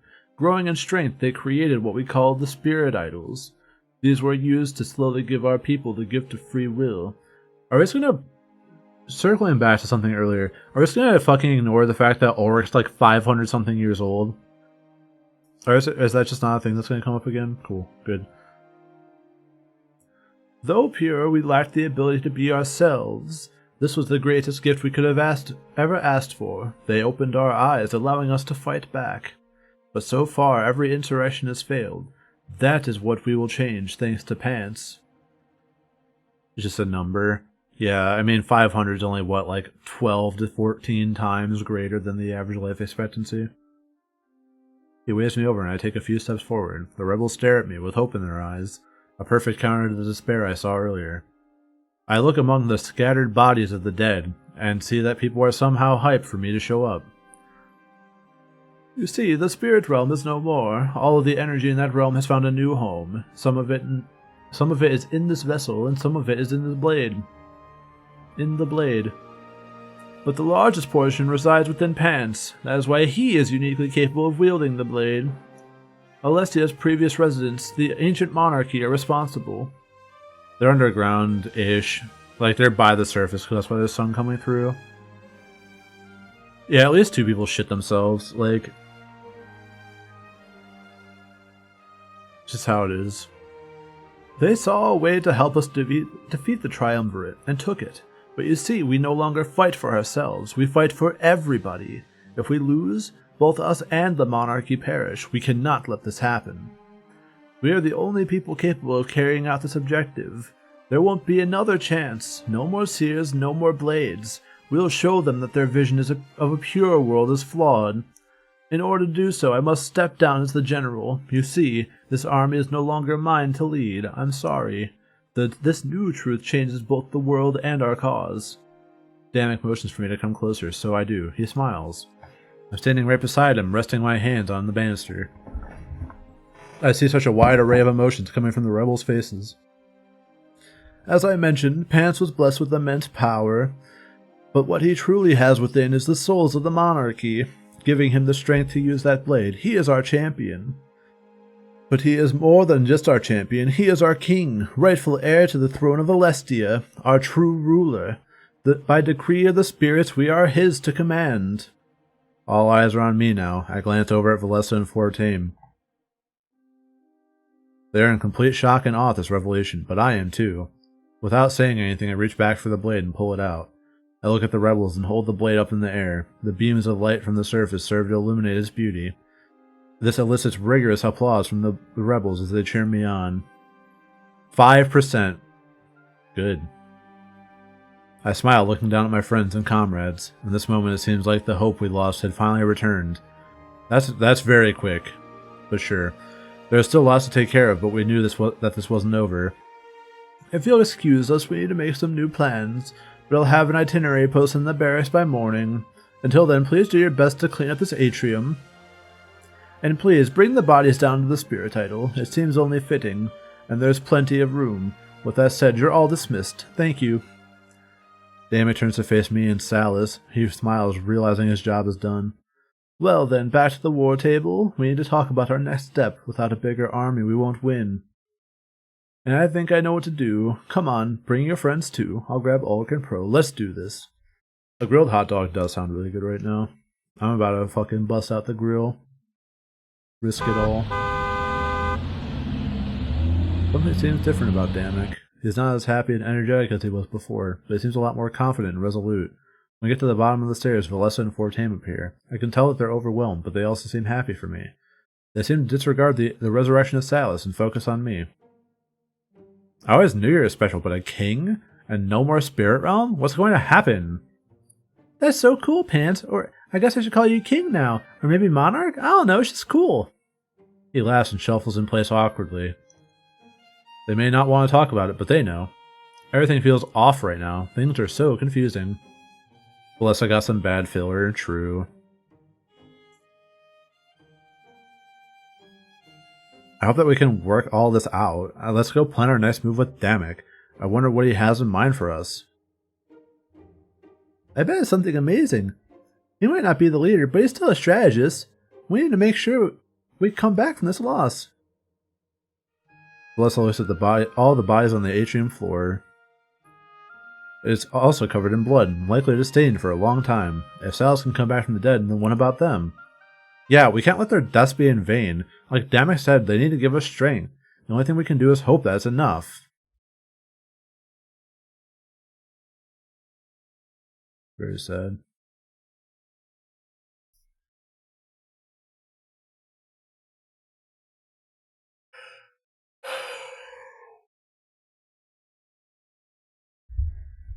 We all arrived back at the war table, taking sighs of relief. Damek's speech was great. It helped the rebels find hope again, but they need more than words to win the upcoming battle. So, we need to find a new army, but recruiting Mazanes would take far too long. We need to take drastic measures and fast. This is where my initial plan comes into play.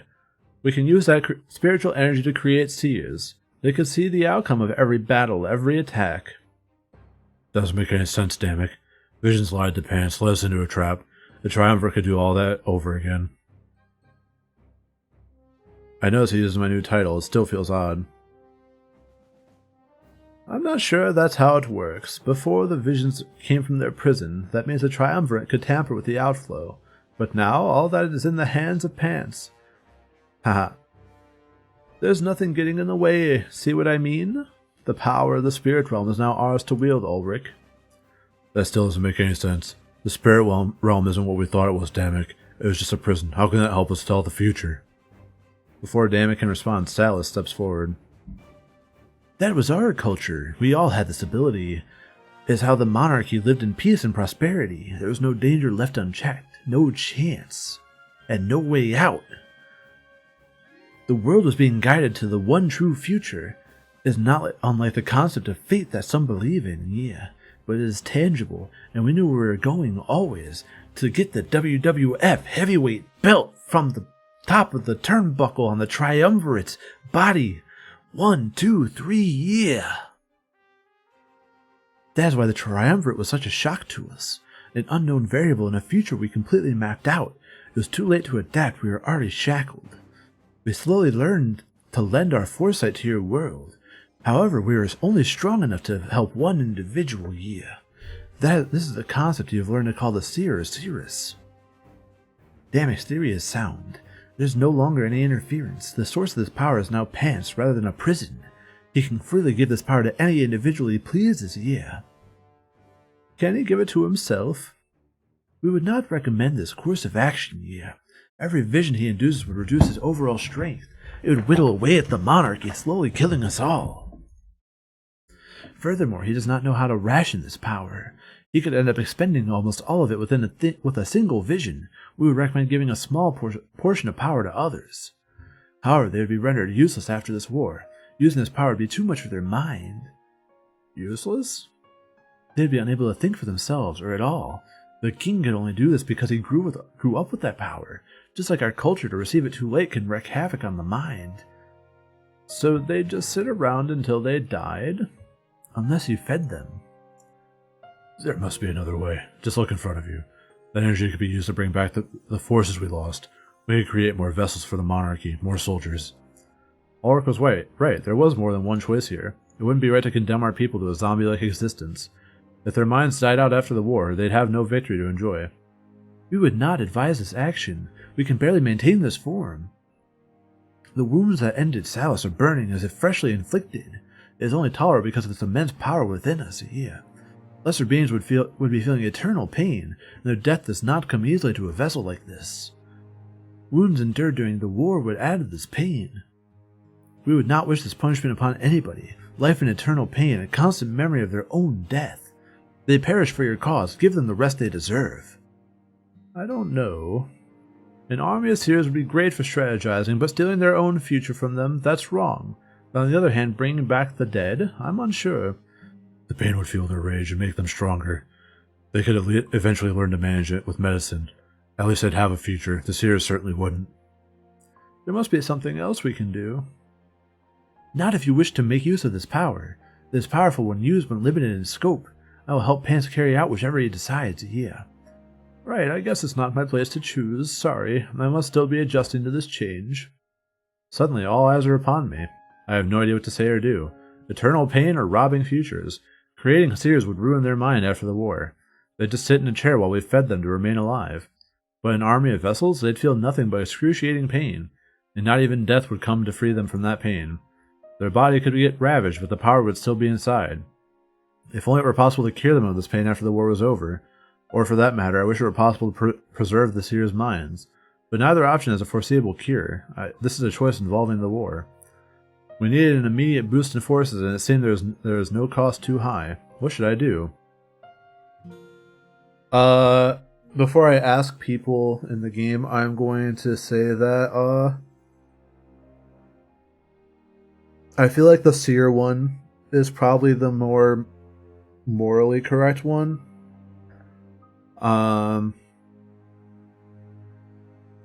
Because forcing someone to like live forever in constant pain is kind of fucked up.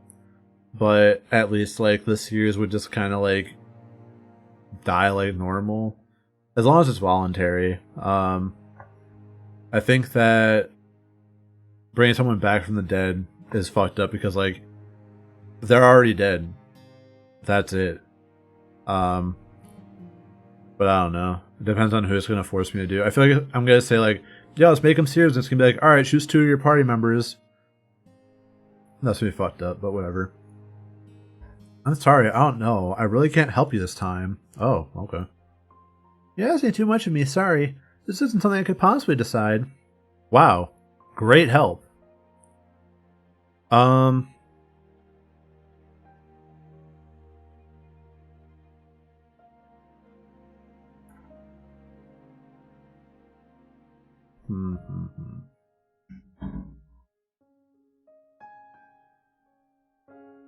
Any thinkers in chat? I might just revive the dead to bring back Ulrich. We're making the choice between turning a bunch of people into Seers at the cost of, once the war is over, they'll have no future because they will lose their ability to think at all. So they'll just sit there in a vegetative state until they die.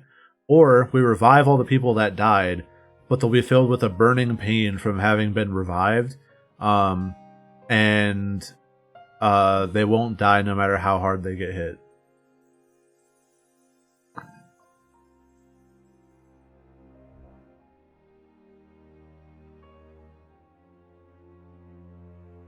Yeah. Personally, if I were dead, I would want a second chance.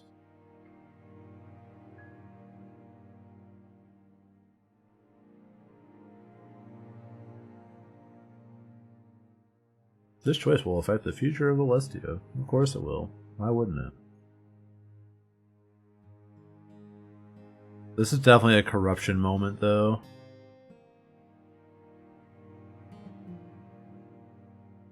An army of monarch vessels would be the most useful. We needed the rage that would motivate their every attack. The resilience of their body would also be would be helpful to our cause. An army of undying vessels seeking vengeance. We can only hope that they'd accept this fate. Hopefully their suffering would be well worth it. I make my choice known to my allies. I'm met with uncertain gazes, as I expected. Well, maybe if you'd helped me. There is no right choice in this situation. Very well. So there we have it. What happens next? Alright, Alright, I don't think my... Damn it! No, my Purity playthrough. That's fine.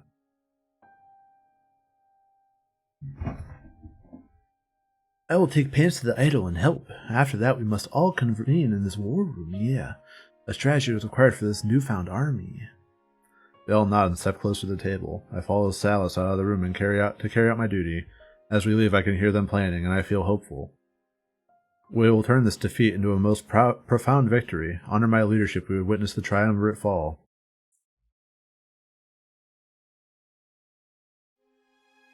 I follow Salus back to the room with the spirit idol. It's dark and dim. With its death, the monarchy was imprisoned no more.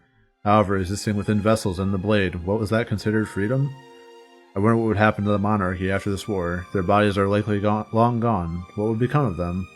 I wonder if there's a way to reverse everything the triumvirate had done. There's no time to think about that. It's time to create our army. Much to our luck, before we began, Milos arrived at the rebels' HQ. Alongside him was a massive amount of people from Valinor. As evacuation was successful, this meant far more soldiers. And also meant a large number of volunteers. My period didn't go down, my corruption went up. It wasn't much longer until the room was scattered with corpses. Just where Damek wanted to bury them, but also accessible to us. But part of me felt bad, condemning them to a future of pain and misery. War called for desperate measures, and this truly seemed like the best choice. Salus and I stood before the bodies, taking in the gruesome sight. It was just like I thought. The blade is an extension of the wielder's mind. Salus told me how to wield it, and I touched the bodies of the fallen with it. Almost like a knighting ceremony in the stories of old, I declared them my vessels. But he also told me that the effects wouldn't happen immediately. The corpse would need to be monitored for the next day or so. When they woke up, they'd be scared and very confused. After that, we'd make our way back to the war table. I can only hope that things go as planned for our future. When we arrive, it seems like Damek had already had a strategy.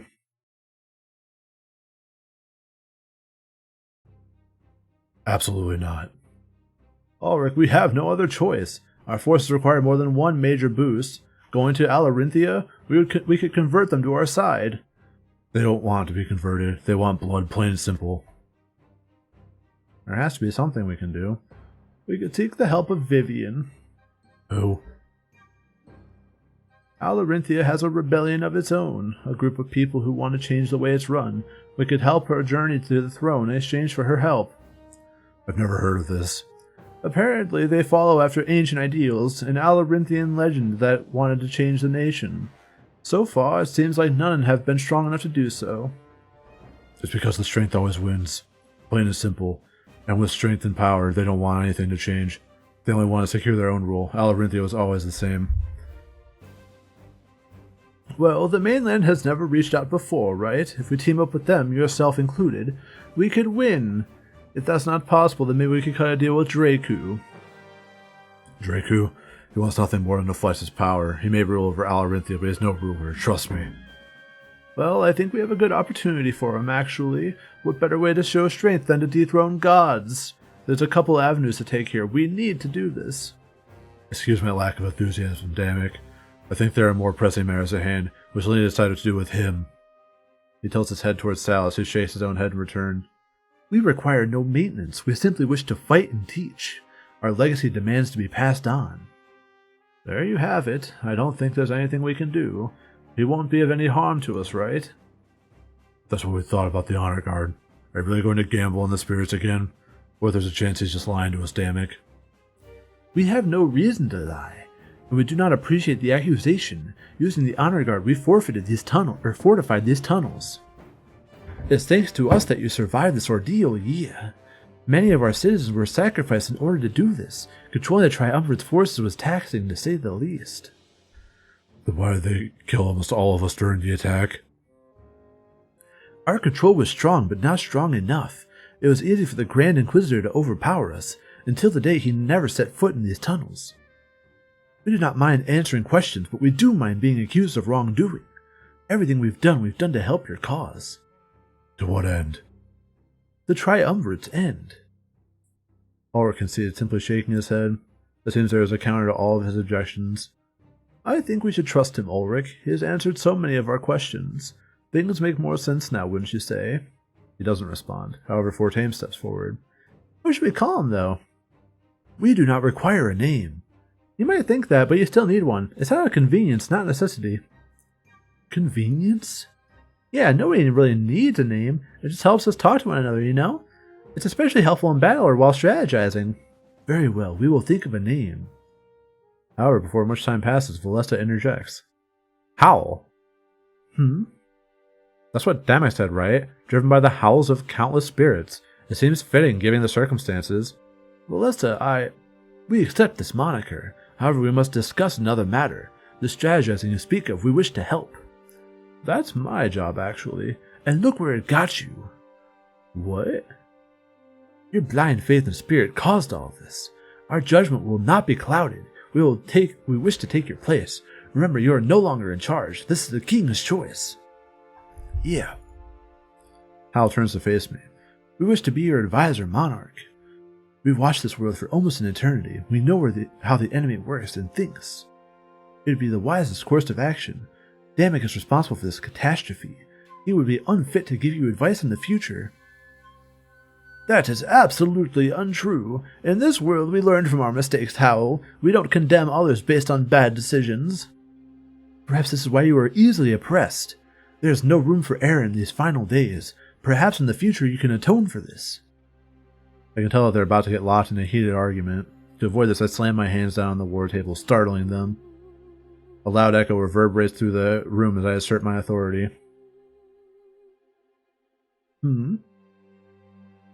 I don't trust these spirit hoes, if I'm being honest, so I'm gonna stay with Damek. Like, you don't just get to pop about the spirit idol after lying to people because you're so weak. We know how the world works, dude. Hal's hot? Damek's hot. I don't give a shit. Hal's a literal dead body, dude. Like,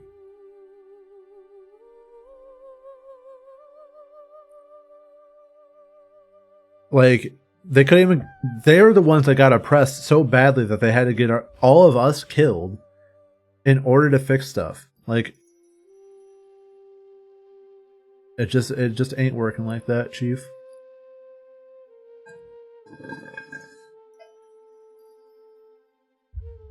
I'll let them know that I want Damek to be my advisor. I agree with everything he said, and I still don't really know how. Being an advisor required both knowledge and teamwork. Very well. Thank you. They still stared at each other with evil eyes. I could tell this animosity was growing between them. However, this is neither the time nor the place for that. Those matters aside, we still need to make our next move. There's an upcoming ball in Alarinthia. It's held annually. The palace is open for a few days only. We can go. It's likely that Vivian will make a move against Draku. If she does, we can use that as an opportunity to form an alliance. If she doesn't, then we can seek out an audience with Draku. Either way, we would have a wealth of forces to offer. We need their aid if we're going to win the final battle. I'll get the boats ready. We can leave tomorrow morning. I'm sure Alex will be able to give us a capable ship. If we're going to make this ball, we need the best of the best. Ships were part of our terms, so I'm sure he'll be able to comply. He gathers up some papers and slowly starts to walk away. Meet back here in the morning, all of you. We can go over any last-minute stuff before we leave. The rest we'll have plenty of time to discuss on the voyage. We all nod at one another before leaving the room. I'm thankful that I'd be able to get some sleep, however little. I make my way back to my room, constantly checking my back.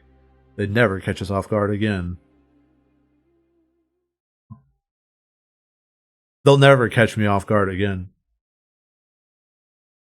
Next time we fought, it would be their end. Hal has permanently joined your party. Wahoo!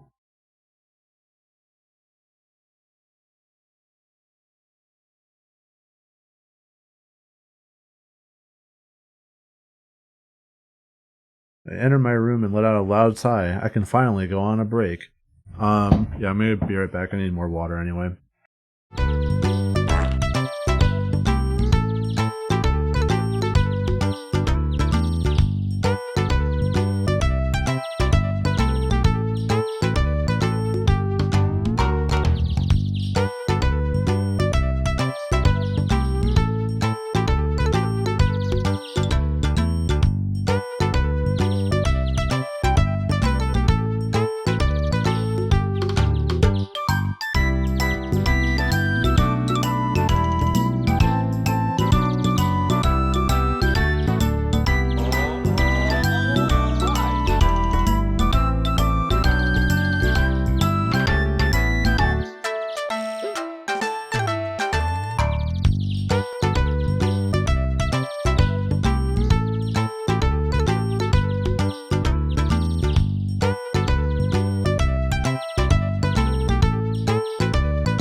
Hello.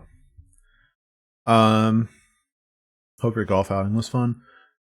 As for husband material, the only character that they've introduced that was male, since the last time was Howl, who is a conglomerate of spirits that's taking over the former elder and leader of the rebellion, Salus's body, his like old defiled corpse. So I would say no. I know it's a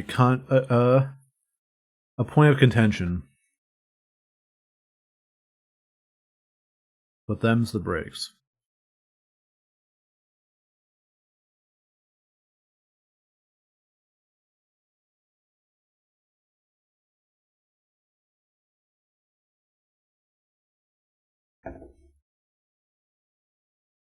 As short as my rest would be, it would be better than no rest at all. I noticed I was followed, but I expected as much after what happened.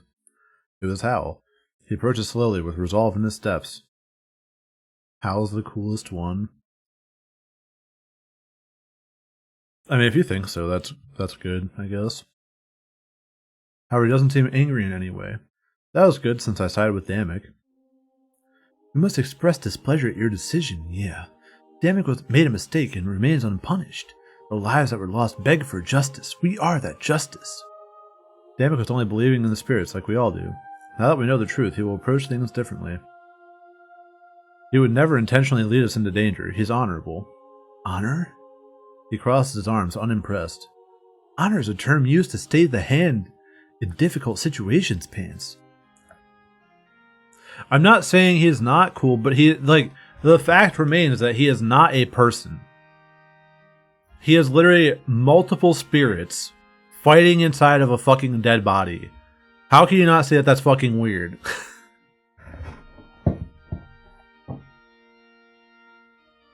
When the final drop of blood must be spilled and your honor stops you, what then? Is the future of our world on the shoulders of those so weak?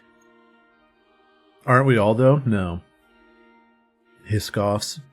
Do not concern yourself with honor. The enemy does not, and this is why they win. Concern yourself with correct actions, not the right ones. This is all the advice we have for you today, Pants. But we do not trust Damek to make the right decision in the future. The fact they left the honor guard alive is proof of that. He hesitates. The hesitation will not go away simply because he knows what we are. The truth of the spirit realm does not change strategy on the war table. With that said, we will leave you be. Ruminate on this in the future, my king. He gives me a slight bow as a sign of respect before leaving. Being the Isis wielder was intense enough, but being the monarch? Thankfully I had the support of my friends. They would keep me strong.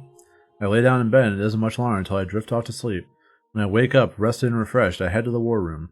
Everyone's there, as expected. It's time to get things moving.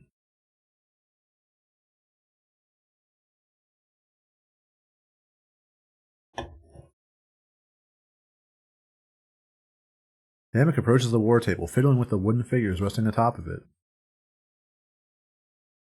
They represent different things. The figure for the rebellion he places on Alarinthia. Our next objective was clear. We'd be sailing to the Far East to secure an alliance. Each year, Draku holds a ball. Essentially, it's to show off his power. It's open to the public, which means Vivian will likely make a move.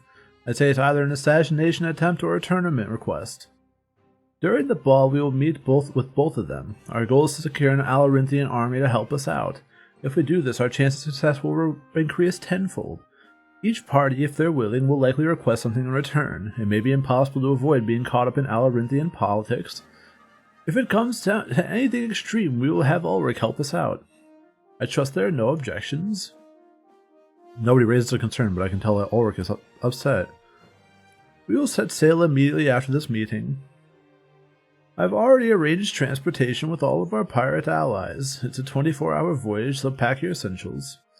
Food and drink have already been pre-packed. None of us should go hungry or thirsty during the trip, and there are enough beds for all of us to sleep too. The voyage will be a nice time to get some relaxation in. However, once we get to Alarinthia, we'll have to be serious. Our success directly affects our odds of surviving this war. We've ensured that our comrades received a proper burial. They're resting with the spirit idol, and we'll close off that passage. For their sake, please leave it undisturbed. They deserve rest. He inspects a piece of paper in his hand before continuing. However, the bodies you imbued with power started to move. They will accompany us to Alarinthia and help our cause. Thankfully, they accepted this fate. There is no confusion. We have our army of vessels, Pants. Hopefully you'll get to meet them soon. With all that said, I think it's time to end this meeting. Are there any questions before we head to the shipyard? Remember, once we leave, we may not be back for a while. Fortame steps forward. What exactly happens at this ball? I'm not sure. Dancing and feasting, I'd imagine. Draku wants to pamper everybody he can. That's his goal. If his people are happy, then there's less fighting over the throne. Yeah, I remember a ball from Major Minor. So basically one big party then. Correct. Awesome. The last party we were ever going to have was cancelled. Let's say we finally have your induction ceremony, eh, Pants? Except now it's not for being a seer, it's for being a king. We all nod to each other. It's true. My last ceremony was cancelled. It was Draku's party, but we could celebrate for our own reasons. Just try not to draw attention to yourselves, alright? It may be a party, but Alarinthia's fate will change behind the scenes. Remember why we're there, and don't lose sight of our original goal. Of course. Fortame steps back, satisfied. Why didn't Vivian make a move at any of the other parties? I guess I mean to ask, what makes this year special? What if we go there and she ends up doing nothing? Yeah, I mean, you didn't really miss that much lore. Well, Act 3 is kind of just fucking lore bomb with no side content, so that, I guess. Yeah, alright, so made out with Ulrich, got kissed on the cheek by Fortame. Damek rejected our advances so far. Sobi, Lifewater, and his pals showed up. Shane, who was in the beginning of the game for like 5 seconds, pulled up, stabbed Damek to death. Then shot me in the chest with an arrow. We both got carried off by Grizz. Apparently there was a secret choice made for, like a thing made between Grizz and Damek that Grizz was allowed to use my sword to free all the spirits and kill himself.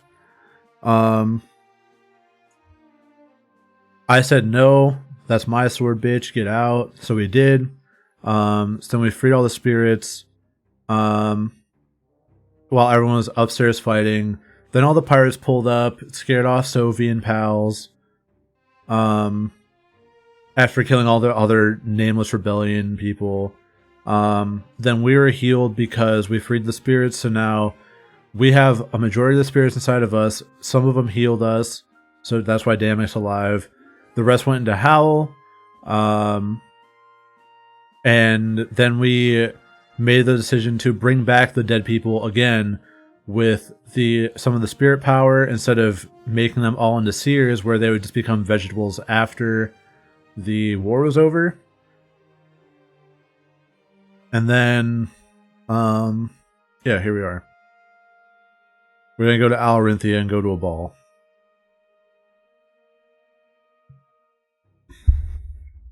If that happens, then we focus on Draku. At the end of the day, we'll still have an option. We're just planning for many possible scenarios. Alright. Valessa nods and her curiosity sated. There's a brief silence and no further questions. Very well, dismissed. Let's pack our things and meet at the docks. We'll set sail in 3 hours, so don't be late. With that said, almost everybody rushes out of the room, except for Hal. He stands behind and eyes me down. Before I get ready to leave, I ask him what he wants. We've been given a room in the crew quarters. Please stop by and see us before you leave. It is important for us to learn more about you. He bows at me before leaving. Until then, Your Highness. He is definitely taking this monarch thing seriously, but given its culture and the power within me, it makes sense. I take one last look at the war table before heading out. The war table is used to track your relationships with each other. The amount of hearts indicate how many heart-to-hearts you have completed. When a character's heart gauge reaches 4, you can click them to access a special scene. These scenes are required to earn each character's loyalty. The loyalty of your followers affects both morale and their fate. Do not neglect heart-to-heart conversations or these special loyalty scenes. When you wish to depart for Alarinthia, return to the Museo docks. A new map icon will display by the ship at the front of the shipyard. Alright. Pro can die, don't care, ratio. Yeah. You gotta fuck the homies so that they are your homies, you know?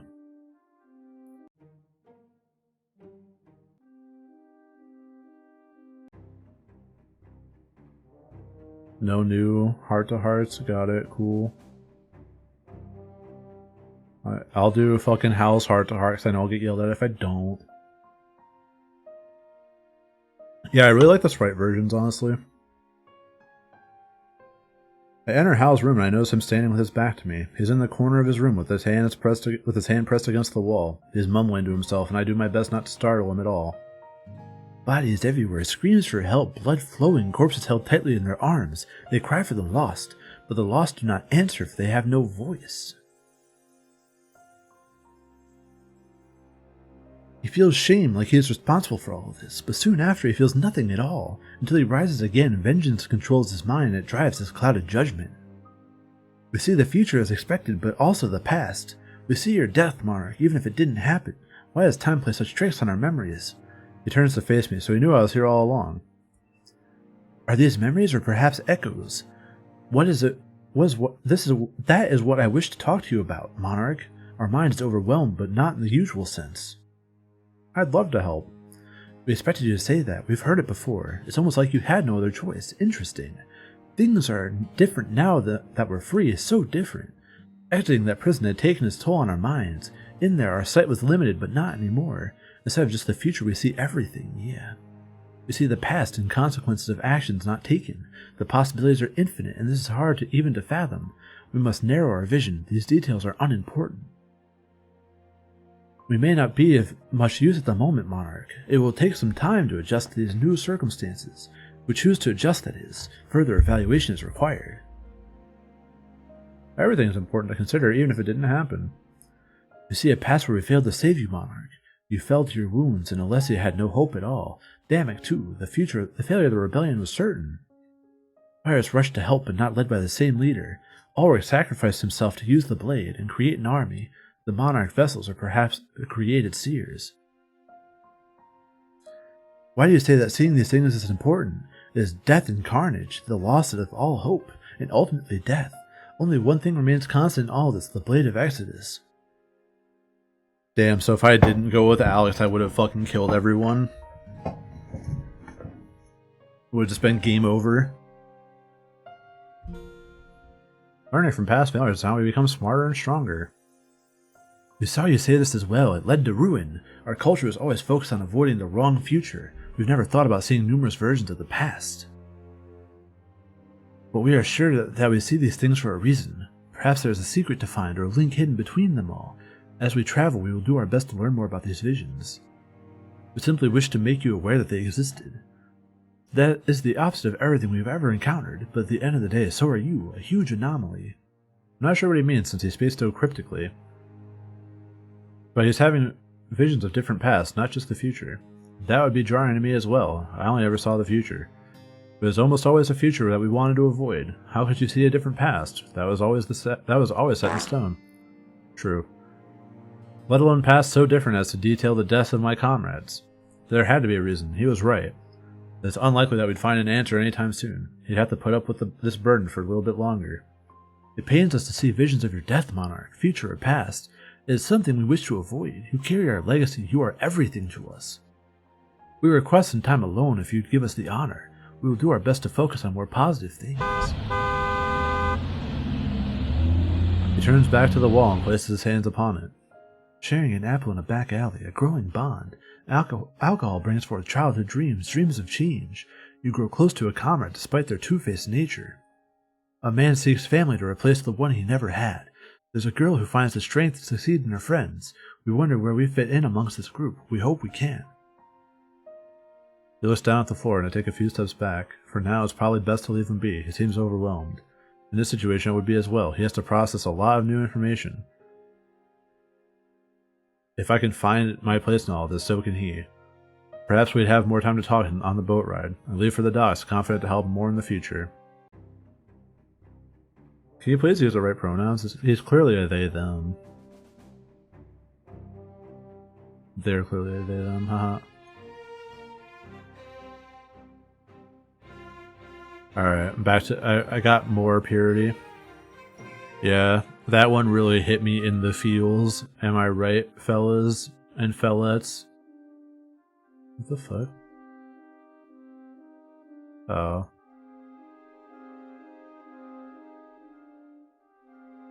I'm guessing after I beat the game, I'll be able to, like, go back to these points and change them.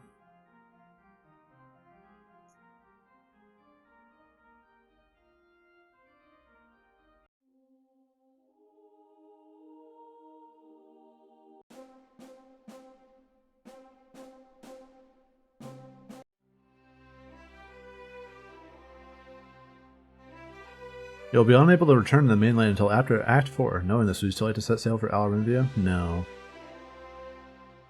I'd like to do that and save.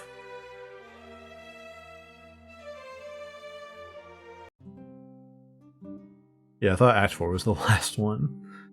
I make my way to the ship as Damek instructed. Everyone is already gathered around. Am I late? Before long, I'm spotted by a few of my friends. Hey there, Pants. Glad to see you made it on time. They're just about ready to leave Museo. I'm so excited to see what Alarinthia is like. I mean, except for the heat, of course. Yikes. But I guess there'll be plenty of time to adapt. Yeah, I don't think our visit there will be a short one. It's kind of a tall order, forming an alliance with Alarinthia. They take their independence seriously, even more than Valenorth. I think that Vivian will be our best shot, but I trust you and Damek to get this done. You're a dream team, so this has to go well. Upon hearing his name, Damek's ears perk up. He turns around and runs to face me, excited. I'm impressed at how fast he organized this. Pants, perfect timing as always. I was just telling my friends about you. Here, let me introduce you to some of them. He starts walking away, leading me to some nearby rebels. I've never seen them before, but they're lucky to be alive. The previous attack took everybody from us. Almost took everybody from us. As your advisor, I have a few close friends. They'll provide me with counsel when you're busy. We both know it's going to be quite often, Pants. This much was true. Everybody, I'd like to introduce you to the Monarch. Treat him as you treated me. He's your new leader now, and after this war, he'll be the new ruler of Alestia. That was still overwhelming to think about. I guess I'll have to take things as they come, one step at a time. Damek's friends take turns stepping forward, seemingly nervous. I'm not fucking voicing these people. I've heard a lot about you, Monarch. Until you've arrived, you're all Damek could think about. You have my allegiance. My sword is yours to command. And mine too. Trust me, Pants, we got this. After this is done, Alestia will belong to us. And if I'm honest, it's about damn time. No, man. Why is he gotta fucking...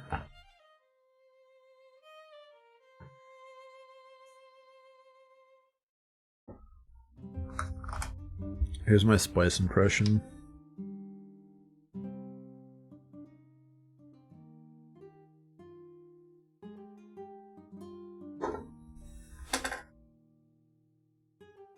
Yes, the Triumvirate has ruled over us for far too long. A change is overdue. It'll keep things nice and interesting. Please, Pants, come to me if you need any assistance at all. As if they rehearsed this, they all stepped back in unison. It was nice to see that Damek had the support of his rebels. They don't seem to hold him accountable like Hal did. Yeah, I'm just like him for real, for real. I am spicy. That's how you doing, Mr. The World? Well, I guess that's everything I needed to do. The food and supplies have all been taken aboard. Alex took care of it overnight. I guess he couldn't sleep. I don't blame him. Should we continue the rest on the ship? There's still a few people you need to meet. After that, we're in for a long, boring trip. I nod and start to follow him aboard. Everybody else follows suit until we're all loaded up. This will be my first time at sea. I hope my body tastes it well. Who called me?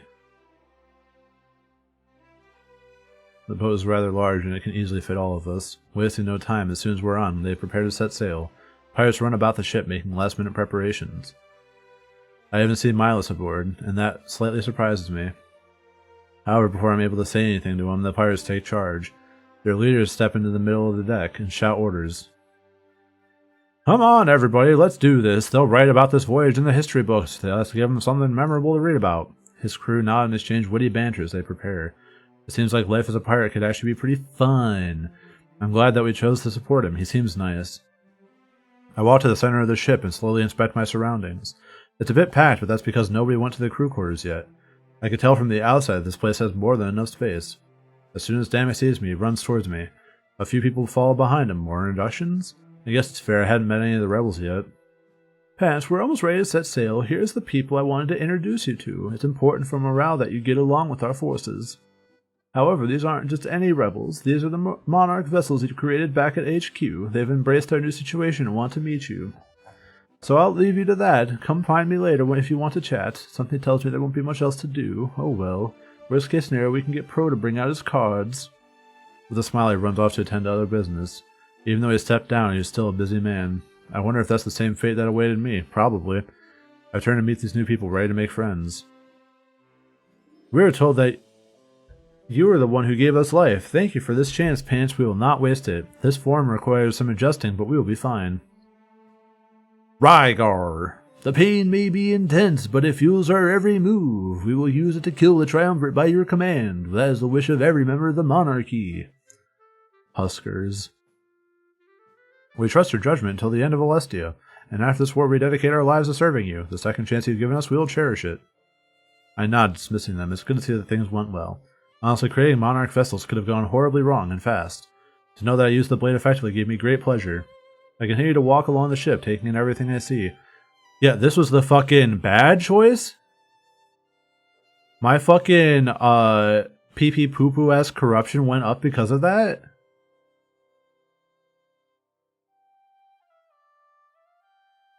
After a few steps, I notice Ulrich and Pro are lost in conversation. Stop whining, Pro. This trip will be over before you know it. I have my complaints too, but there's nothing I can do. But you're not scared of the sea, Ulrich. Or fuck.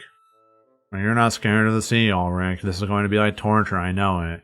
Do you know where I can find some buckets? Getting queasy already? We haven't even set sail. Oh man, you're making it worse. I laugh and continue walking. More of my comrades are talking amongst themselves. That's good, we had a long and likely boring voyage ahead. But that's not Salus, right? He's been dead for a while. Oh man, I'm ready for Milas. It's weird to see him alive, but I also know it's not really him. Are you even listening to yourself right now? I can't believe we can say these things and mean them. Like, what's going to happen with no more Spirit Realm? Who knows? Everything we knew was wrong. At the end of the day, maybe Valenworth will be fine. I don't see how some prison could have kept it warm. Yeah, there's definitely, like, oh, it's gonna be so boring and chill and cool and chill and boring. And then it's gonna be like, oh, and then there's a fucking hole. The only thing being corrupted by is the youth of this nation with his furry agenda. Won't someone think of the children? I'm unable to think, so that's not my problem.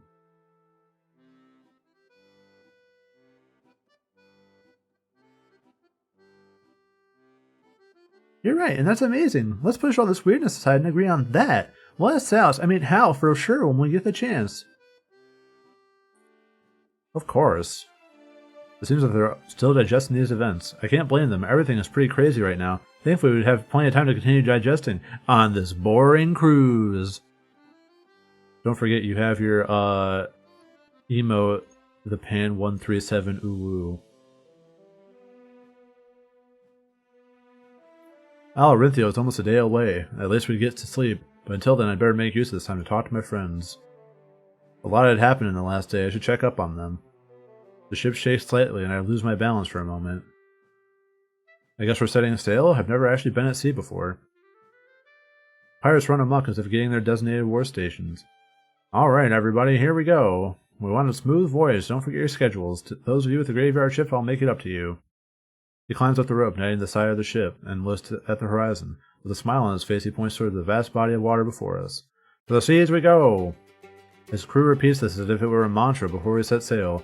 Yes, this was it. We were on our way to secure an Alorinthian alliance. Clicking on the arrow on the top right will continue the story and the voyage to Alorinthia. It's highly recommended that you complete the series of onboard heart-to-hearts.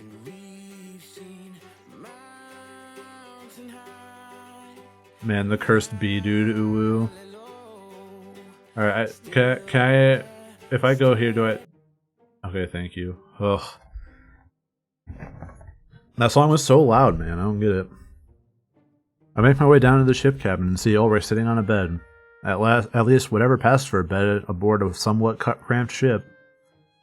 He's sharpening his sword, clearly exerting himself as he does so.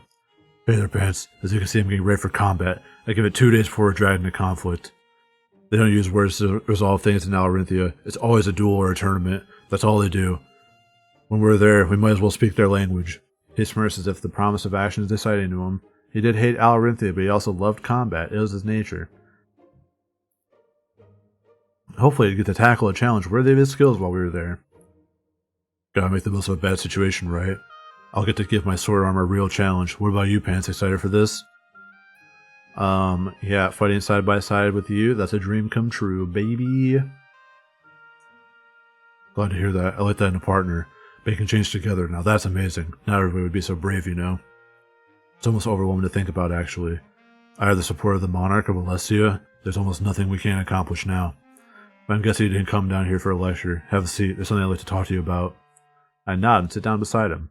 He slowly rests his hand on top of mine and holds it. So much had happened since the last time we were together. I don't want to scare you, and I'm not really hiding anything. We're about to go to my homeland. You might hear things. Can you promise me something, Monarch, no matter what happens?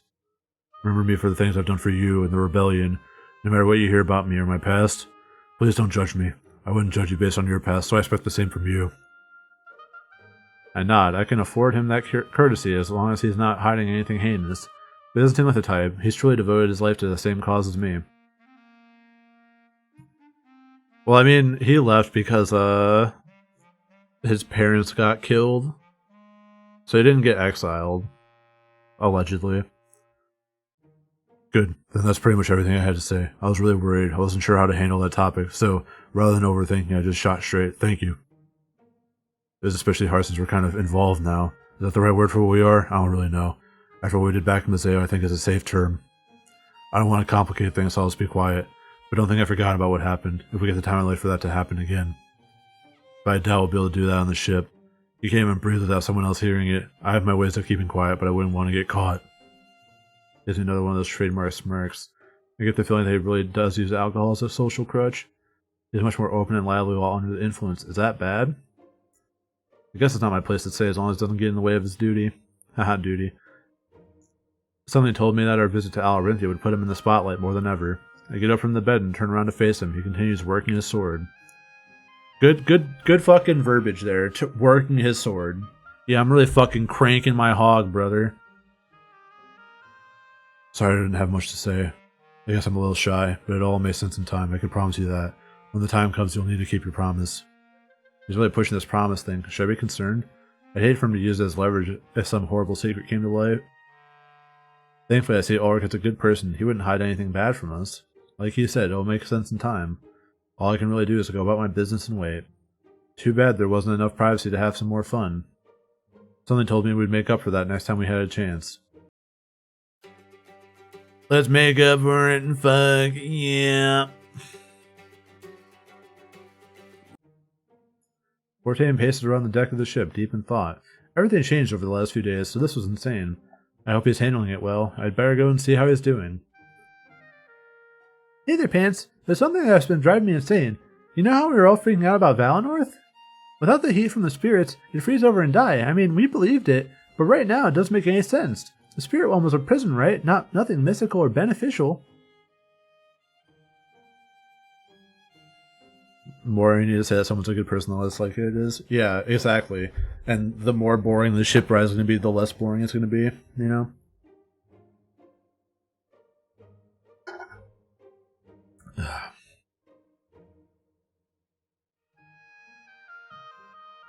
It matches up with what people outside of Valinor were saying.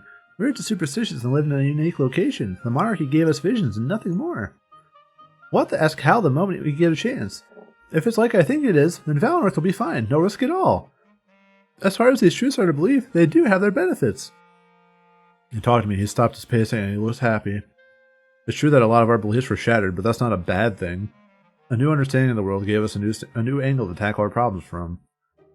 At least, it'll make Valeska's job as elder a lot easier. The one major problem she had to take care of completely eliminated. I know it's stupid to say this now, but it seems like one last gift from the spirits. Let's just hope that we get lucky like that in Alarinthia. Securing an alliance with barbarians sounds super difficult. They're stubborn in their tradition, just like Valinor is known to be. But their tradition isn't steeped in the spirits like ours was. At the end of the day, will they even care about any of this? They almost live in a world away, untouched by our problems. No point in worrying about things out of our control, right?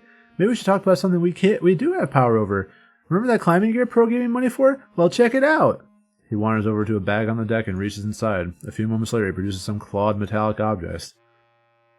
It appears that there's one pair for your feet and one for your hands. They're adjustable so you can wear them no matter what.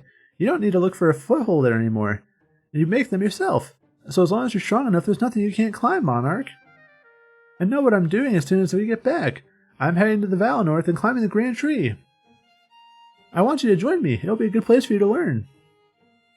I know what you're thinking, though. Why would I learn how to climb on something so difficult?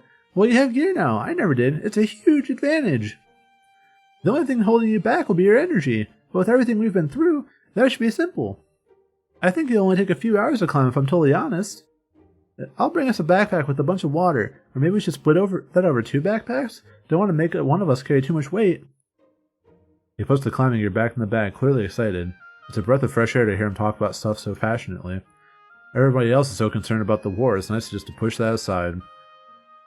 Besides, it's a pretty unique date destination, isn't it? Not many people can say they've been to the top of the Grand Tree. It's something special, you know, to match how special you are to me. Why does it seem hella death flaggy? Because it probably is.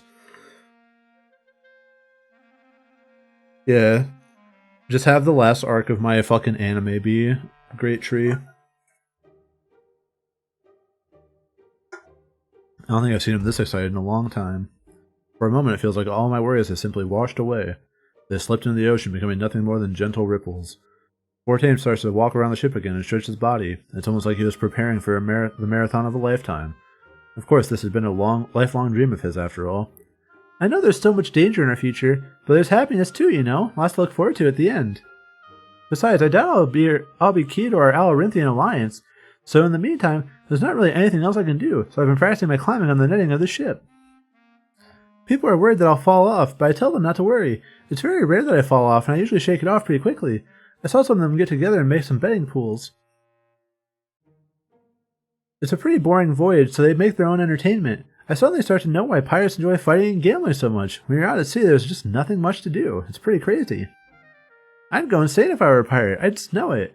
After this war, I think I want to settle down on the mainland. Sailing isn't for me. I can say that with absolute certainty. I'm not sure this life is for me either. It's just different. Valinor was a completely different atmosphere than any of this.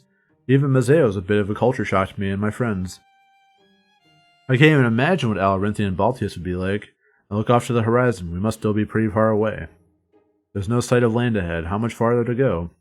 Sorry for rambling on, but yeah, there's nothing else to do. I bet the other people will be able to keep your interest longer. Before you go, I just have one question to ask you. He stops stretching and walks right up to me with a sly smirk. Do we make it to the top or do we fail? What's your bet, Pants? And no refusing. We're on a pirate ship, so we need to act like pirates. Make it to the top. Optimism? I love it. The other pirates didn't share that trait. They seem to actually look forward to failure. Though I guess it would be fun to watch. Can you imagine if I fell off the netting into the sea? They'd probably stand and laugh rather than help. Oh, I know. A kiss. Loser has to kiss the winner. And yes, I totally rigged it. This way, I win no matter what. With a smirk and a wink, he quickly runs off on his way. Full of energy, it seems, or perhaps he's going stir crazy. I don't blame him, being stuck at sea with nothing else to do. I guess our goal was clear. We'd climb the Grand Tree. That is, if we've made it back from Alorinthian in one piece. His ability to focus on the positive stuff during war is admirable. Admirable, if not a bit naive. Hopefully I could join in his positivity. But this blade on my back, both literally and figuratively, weighs me down. I might leave it on the surface when we climb. Yeah, that would make things easier. A lot easier. Fortane's loyalty scene is now available when you return to the mainland. This game will notify you when you have access to the loyalty scene system. Loyalty scenes can be initiated by clicking on a character at the fucking war table. I know. Damek. Pog. Damek sits in the bed, staring down at the pendant I saw him hold back at HQ. He had faced death and came out the other side. That would change any man. But what happened while he was gone? That's a question that's been on my mind. I approached cautiously, careful not to startle him out of his reverie. When I get close to him, he looks up at me, making no effort to hide his tears. He finally had time to process everything that happened back in those tunnels. I was such a fool, Pants. Shane tricked me. I was careless. I should have never let him get close to me. He knew my weakness and exploited it. It made me so happy to see him again, and here I thought he was finally ready. Weakness? What does he mean? Will you have a seat with me, Pants? I guess I should tell you the truth of what happened. From the sidelines, I must have looked incompetent. I mean, I'm trained in combat, you know. I should have been able to avoid Shane's dagger with ease. It's what they're all thinking, even if they won't say anything. The art leaves something to be desired. Yeah, I think it's the fact that it's all face on makes it like very uncanny and kind of like flat. I almost prefer the fucking like facing like this angle, like the portrait angle from Major Minor. And I mean the worlds or whatever. There's like 3 of them. With my interest piqued, I sat down beside Damek. Yeah, that's the other thing, is that you have like thinking, you have normal, you have like generic rage, and you have like all the emotions are so like goofy. Like Grizz fucking doing the face and all that shit. It's like, I don't know. The tone doesn't match the thing, the intent. Put his pen in one of his pockets and turns to face me. I could tell that his crying spell was over. He was more calm and collected. Smiley, thinking, angry, and blushing, the 4 emotions. With their powers combined, I am Captain Furry. Back during the occupation, my parents were killed. That's shit. The fur emotions. Fuck. Back during the occupation, my parents were killed. I saw them murder my father with no hesitation, blood everywhere. After that, my mother took my hand and tried to find us some shelter. We didn't make it very far. We saw all the bodies in the town square, mountains of them. The ground was full of blood, almost like an ocean. If you look closely, you can still see some of the stains even today. It seems unrelated to Shane's attack, but I sit and listen. He told me he'd tell me the truth, so I should see where this goes. My mother made a judgment call and did something risky. What's the one place they would never look for survivors? That's right, amongst the corpses, covered and crushed by them. I was crying, but she helped me get underneath a bunch of bodies. She played dead and lie on the outside, holding my hand as tight as she could. I remember how she kept telling me that everything would be okay, that soft whisper. She didn't make it very long. They found her and stabbed her over and over. Yeah, like, look at this portrait right now. They stabbed my mom over and over. She held my hand.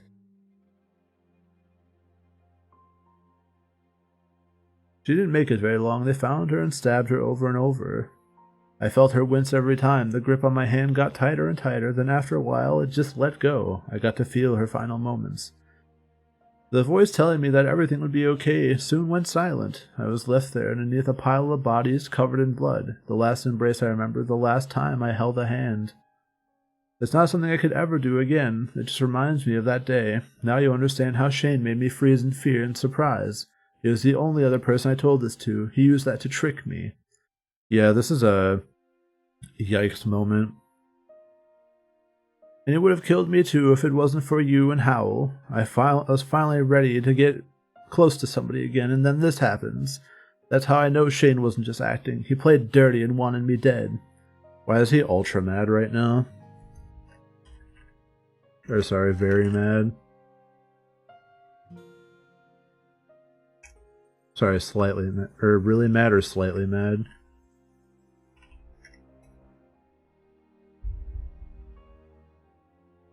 Literally just really mad.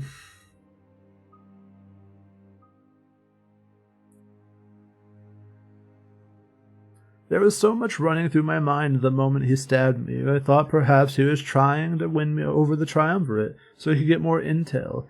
But then he stabbed me again and again. I knew that man I knew was once gone. They did something to him while he was imprisoned. They won him over. I don't know how they did it, but they turned him into a completely different person. We must never let another one of our allies fall under their thrall. Never. I nod, agreeing with Damek. But that was a horrible story. It was so poorly told. Going through that as a child, his aversion to physical contact makes perfect sense now. And Shane is an awful person, having taken advantage of that. Startling Damek, making him relive those memories, and killing him. Yeah, I guess it does make someone terrible, right? That was despicable. Sorry for dropping all that on you, Pants. I just needed to tell somebody. It was like it was eating away at me, and I trust you. I know you'd never do anything like Shane did. That goes without saying. However, the room soon falls to silence. Damek fidgets awkwardly and clearly nervous. Well, I guess that's enough to kill any conversation. Like I said, I'm sorry for dropping all that on you. Anything else you need to say to me while you can? Offer hand. I say nothing and offer my hand to Damek. In response, he winces and moves a few inches away. I'm not sure what I expected, but it just felt right at the moment. I'm sorry, Pants. I'm just not ready. He gulps and gives me a nervous smile. It means a lot, though. It really does. I just have to put this barrier up for my own benefit. I don't want to hurt you either, if that makes any sense. This is war. I almost died back in the Rebel HQ. If I did, can you imagine the pain you would feel? Getting close at a time like this could be disastrous. Getting close at this time might be disastrous.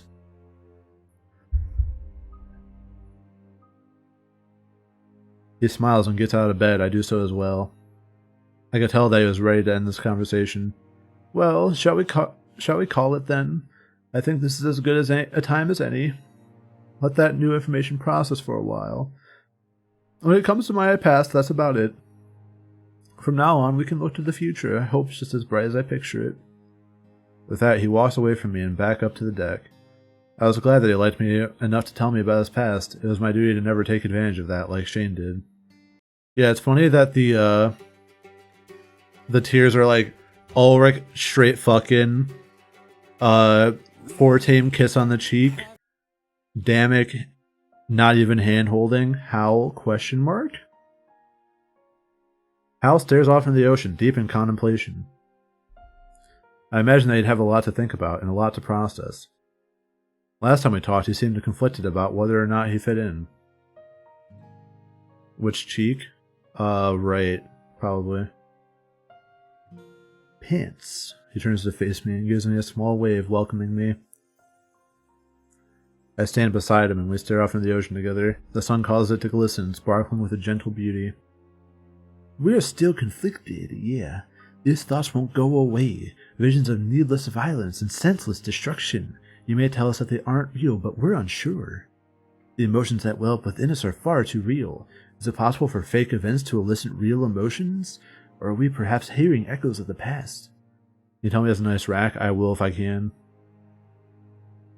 Echoes of the past? What does he mean? This isn't Chained Echoes, well-regarded JRPG that came out last year. Let us phrase it differently. You know visions, yes? The monarchy uses them to guide us to the best possible future. How can you know that the best possible future without trial and error? There would still be many futures left unseen and many paths avoided, yeah. Knowing one true course of action requires disregarding millions of wrong ones. What if we are simply seeing these many avenues, almost like our vision has evolved? If not evolved, then perhaps gotten muddled. Rather than see the important future, we see everything. We do not know if it's a good thing or a bad thing, Pants. It kind of makes sense when you think about it. Seeing the best possible future is like one side of a coin. The other side still exists, and it's left covered up, unseen. Many wrong futures, many wrong choices made. The mind likely blocked these out for a reason. Maybe he's sensitive after escaping his prison. If this is true, then we exist unbound from time. A string in a labyrinth with no one holding the other side. No one to tug, no one to guide us in the right direction, yeah. No one, of course, except for you. Our visions may be useless at the moment, but are yours? We would recommend that you try inducing a vision, Pants. Not right now, of course, but in your own time. However, when you do so, we would request a favor. If you see the future, embrace it, but also look into the past, yeah. The future you see blossoms from choice and consequence. Look back at those choices made and conjure up the choices unmade, the loss, the heartbreak, the death. Maybe then you will know what pains us. He has played with bad visions. He no longer sees the one true future. He sees everything, and that is a curse I would wish upon nobody. I can't even imagine how many times he's seen us all die, and for what? Delts are a different size in every single pose. Shocking. There's one thing that remains constant throughout these visions. Yourself, the blade of Exodus, and the death that it feeds off of. There's something self-serving about all three of these things. You always have that blade, and the people around you will always die. When they do, it's almost like that makes the blade more powerful, yeah. It's like there's an essence released from our bodies when we pass on. But is that the essence of life or the essence of death? Perhaps it's a choice that the wielder of the blade must make. What do you think, Pants? Is that energy life or is it death? It's our life. An interesting thought, to say the least. If it's up to the wielder, at least we know where you stand. The blade is such a mysterious thing, and it grows ever stronger. He's almost cryptically telling me what I already know. I know that the blade deals with the spirits of the victim. The Triumvirate used it to create their own massive army. Even if it kept a portion of every soul, it would still get stronger with every kill. That, combined with the power of the monarchy inside, immense power. A bit ironic if a portion of everybody the Triumvirate killed was used to end them. We wonder if you possess this ability as well, to see the past even while you stand in the present. Is this a curse meant for only us, or a gift to be further honed? It eludes our understanding, and we wish to know for sure. When we come back to the mainland, please return to Valinor. Close your eyes, concentrate on the past, and talk to your comrades. Do they speak as they do now, or as they did back then? We think that this answer will be very enlightening for us. And if it is, then maybe you can understand our plight. How do we know where we are if our surroundings fluctuate? What if we already had this conversation, but this is an echo? Perhaps we reside at the end of time, simply witnessing our demise. Okay, now he's lost me. Sorry, we must appear insane. It's almost like we're in a prison for eternity. It's just hard, not being grounded in the present. The one downside of visions being lost in time. Dreaming of that brighter future and ignoring the present. Looking back on the past and focusing on our mistakes. We experience this tenfold, even mistakes we did not make. When we see your death, we feel pain, a pain worse than death, a loss of hope.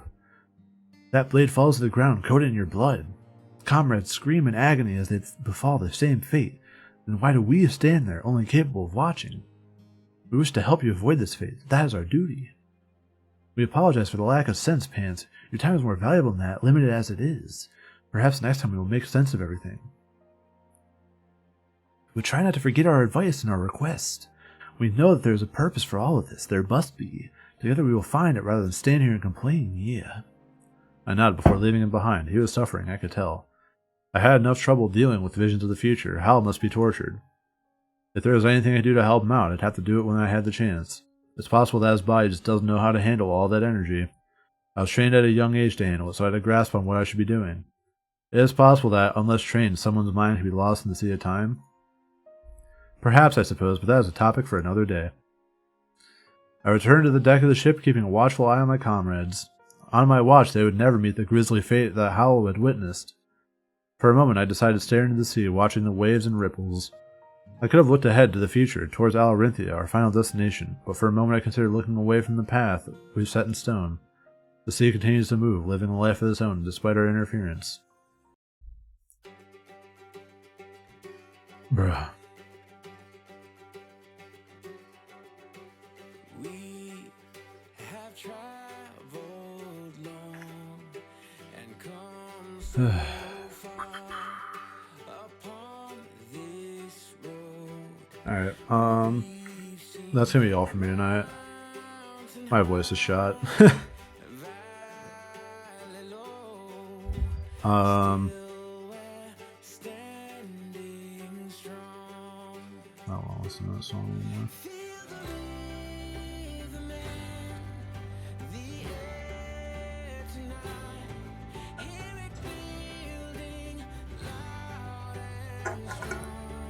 Yeah, the definitely peaceful ship ride. This game takes like actually a year to close. Thank you. Now I can actually think. Yeah, so that's all from me. I should be back on Monday, we'll see. Hopefully next stream will be the last one, probably not. We'll see though. As usual, I'm not rating while I'm playing this game because I don't feel like explaining what it is to people. Unless... Yeah, Guts Berserk is enjoying a good ship ride nowadays, right? Let me see if there's anyone I'd be willing to raid with this on my shoulders. Nope. Alright, cool. Yeah, so thanks everyone for stopping by. Thanks for hanging out. If you're just lurking, whatever. I'll be back on Monday. And if I don't finish it then I'll finish it the next stream. We'll get to it. Bailiff, whack his pee-pee. But yeah, thanks everyone for stopping by. And I'll see you in the next one. Bye now.